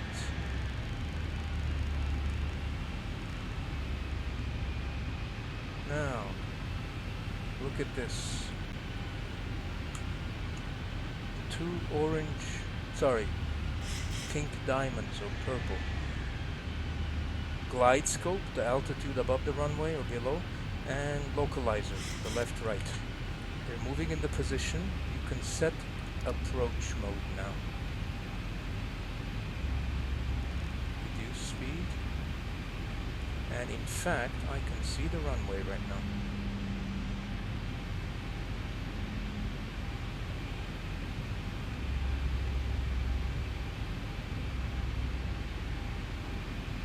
When you're in approach mode, the plane pretty much picks it up. There's the runway. It's really shaking because it's turbulent. Go to flaps 25.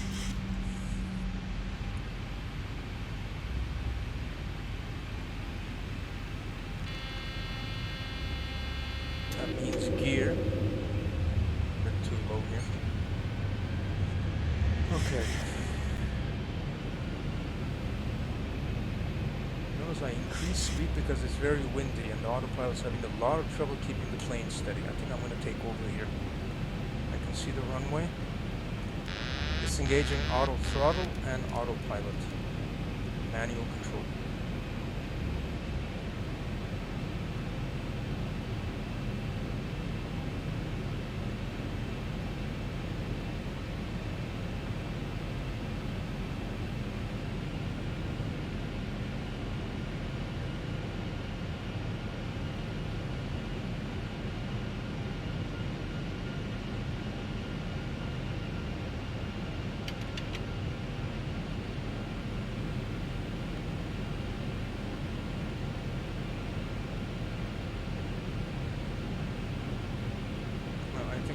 Bit of a problem with the way the winds are being simulated, so I don't think the plane will move quite like this in real life. It's much too stable for that.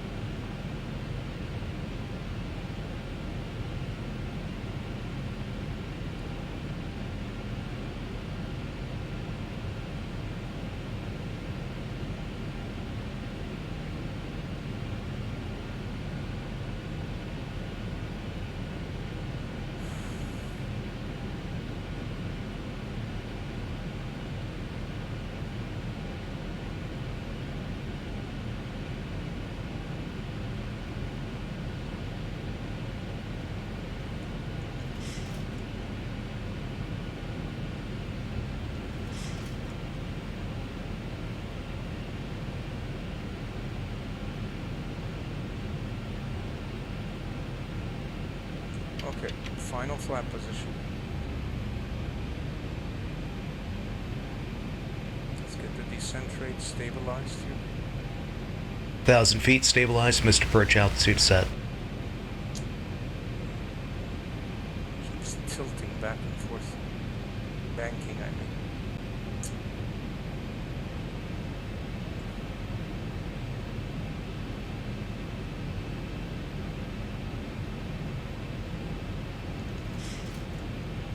Light slow. Yeah, we're too low. Light slow. Light slow. But I'm getting there. Light slow. Light slow. Light slow. Light slow. 400. Light slow. Light slow. Light slow. Light slow. 300. Approaching minimums. Light slow. 200. Light slow. Light slow. Minimums. Light slow. Light slow. 100. Light slow. Light slow. Too much turbulence. 50. 40. 30. 20. 10.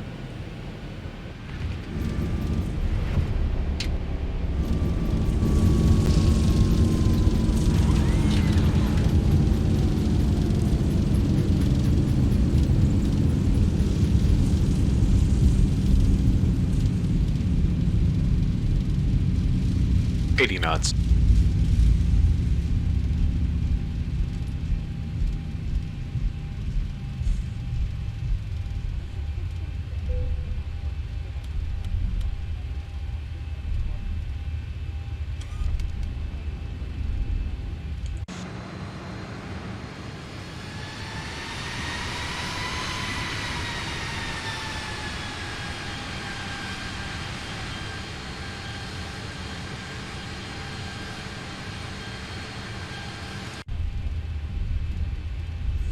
Okay.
Now, stop for a second.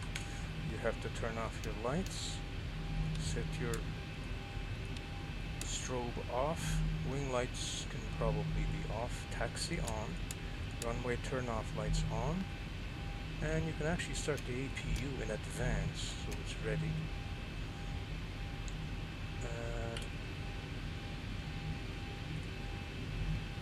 Ground services, lighting bright.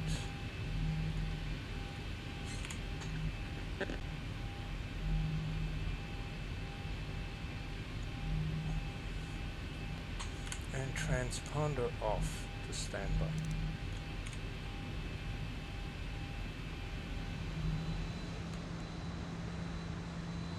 Gives you an idea of where I am. Nice perspective. Schiphol is outside of Amsterdam. I don't remember what it's. I believe it's northeast or something. I can't recall right now. But there's a train that takes you right into the airport, as it does in many European capitals or many major European airports. So it's awfully slow. It's not moving much, even though my thrust is at plus 30, more than 30% here. And turn off the flight directors. Those are only needed when we're really flying. So something's odd here with this friction or something.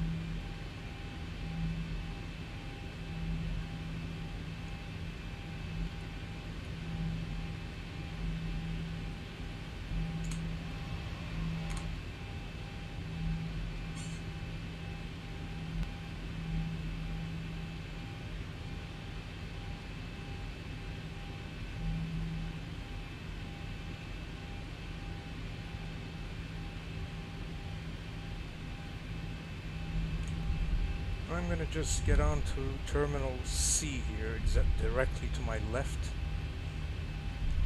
Good enough. I won't go too far here, no point.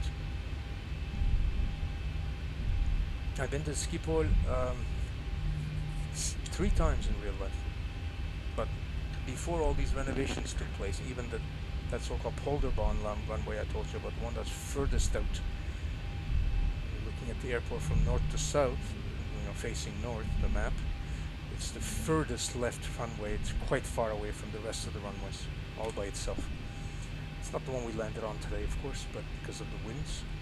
Winds determine what runway you use. So winds coming at you give lift. So that's the direction we're looking at for runway direction. I didn't use runway 9, and I used 6 instead, even though the winds were more around 80 degrees, closer to 90 degrees, which would be runway 9. Because runway 9 doesn't have an automatic ILS branding system. It has the old navigation system.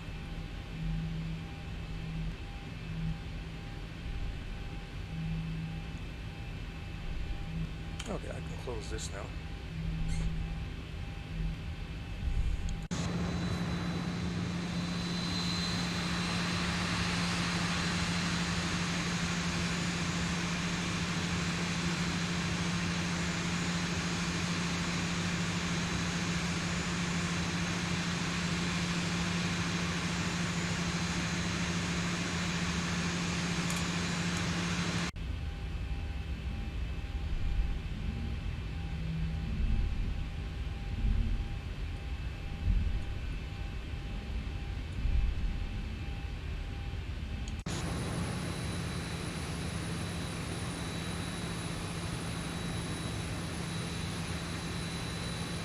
Go to this guy here, D12, I think it is. Yeah. So that's where I'll be parking.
Set parking brake.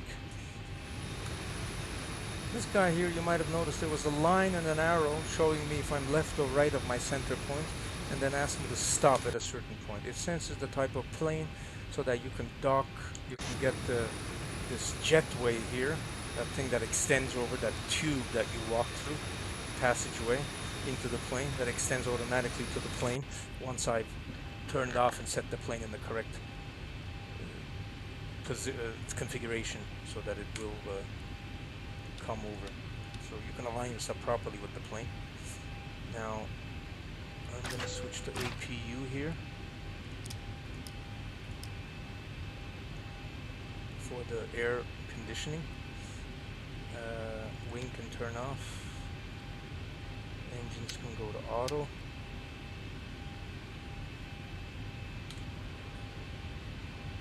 Definitely turn off the anti-ice here, including window heat.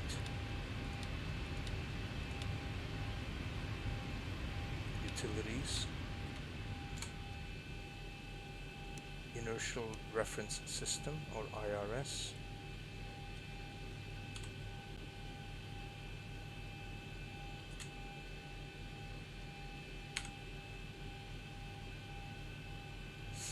Now, getting ready for the shutdown phase.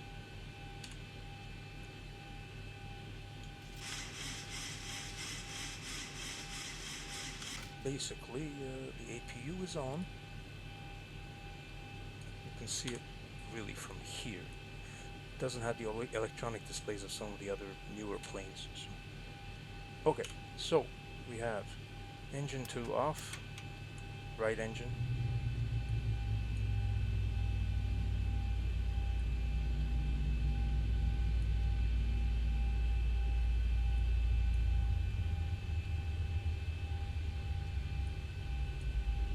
Engine 1 off, left engine.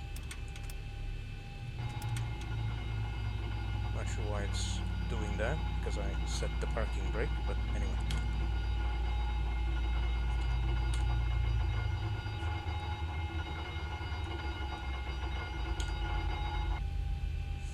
Okay. Seat belts off. Chimes off. Engine Engine hydraulics off. APU still on. Fuel pumps off. Now this is a part I'm not too sure about. Where does the APU get its fuel? In the 747 PMDG, one of the fuel pumps was left on. The aft number 4 or something. I don't think we do that here. We don't need these either. Electrical hydraulics. In any case. Anti-collision can be now turned off.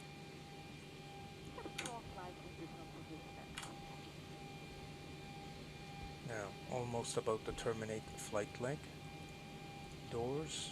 First the cargo, because they gotta get going. And you can check the engines, make sure they're stopped, not completely, so we'll wait before we let the passengers out.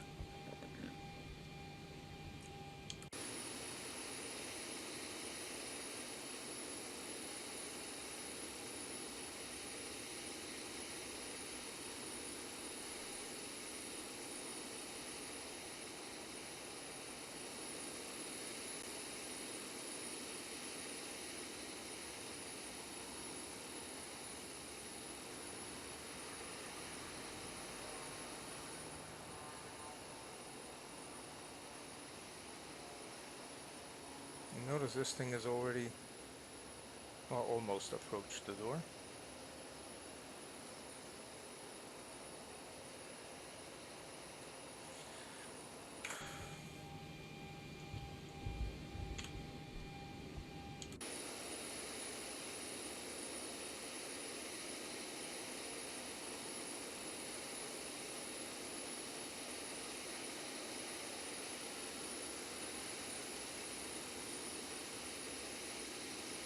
The 738 is supposed to stop earlier, but that's fine.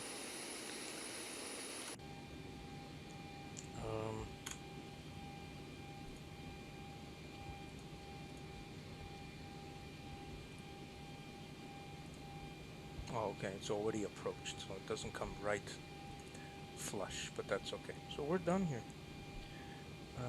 The final steps would be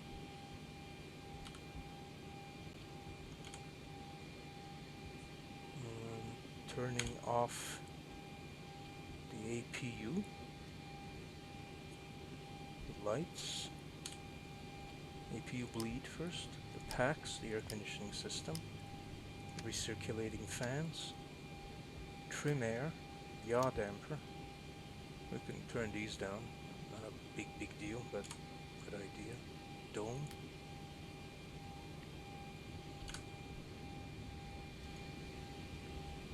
These guys. The main panel lights. I don't turn off the console window lights. And I'm not putting on ground power, as you can see. APU is just going right off.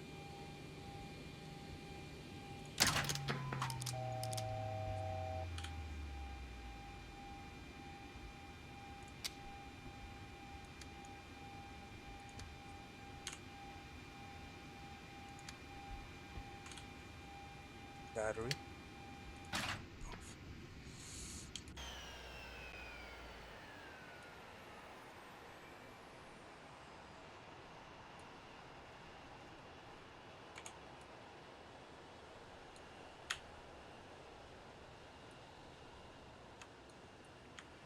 There's Amsterdam Schiphol for you.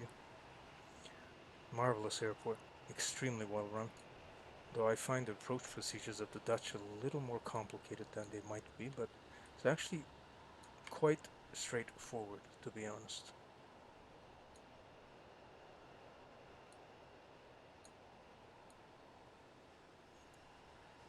There's runway 624, the one I landed on at the far end.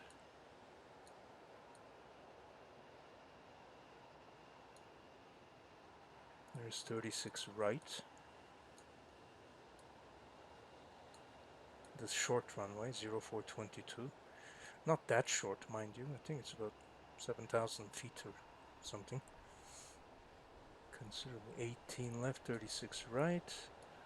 This is 927 most likely because they're intersecting, yeah. And you can't see the other guys too well, but this would be 36 and 18 center. Right there. And far, far away, which I don't even know if we can see from here. Let me see if I rise a bit. Is the infamous polar bond right there. Centered where that white pole is. That's it right there.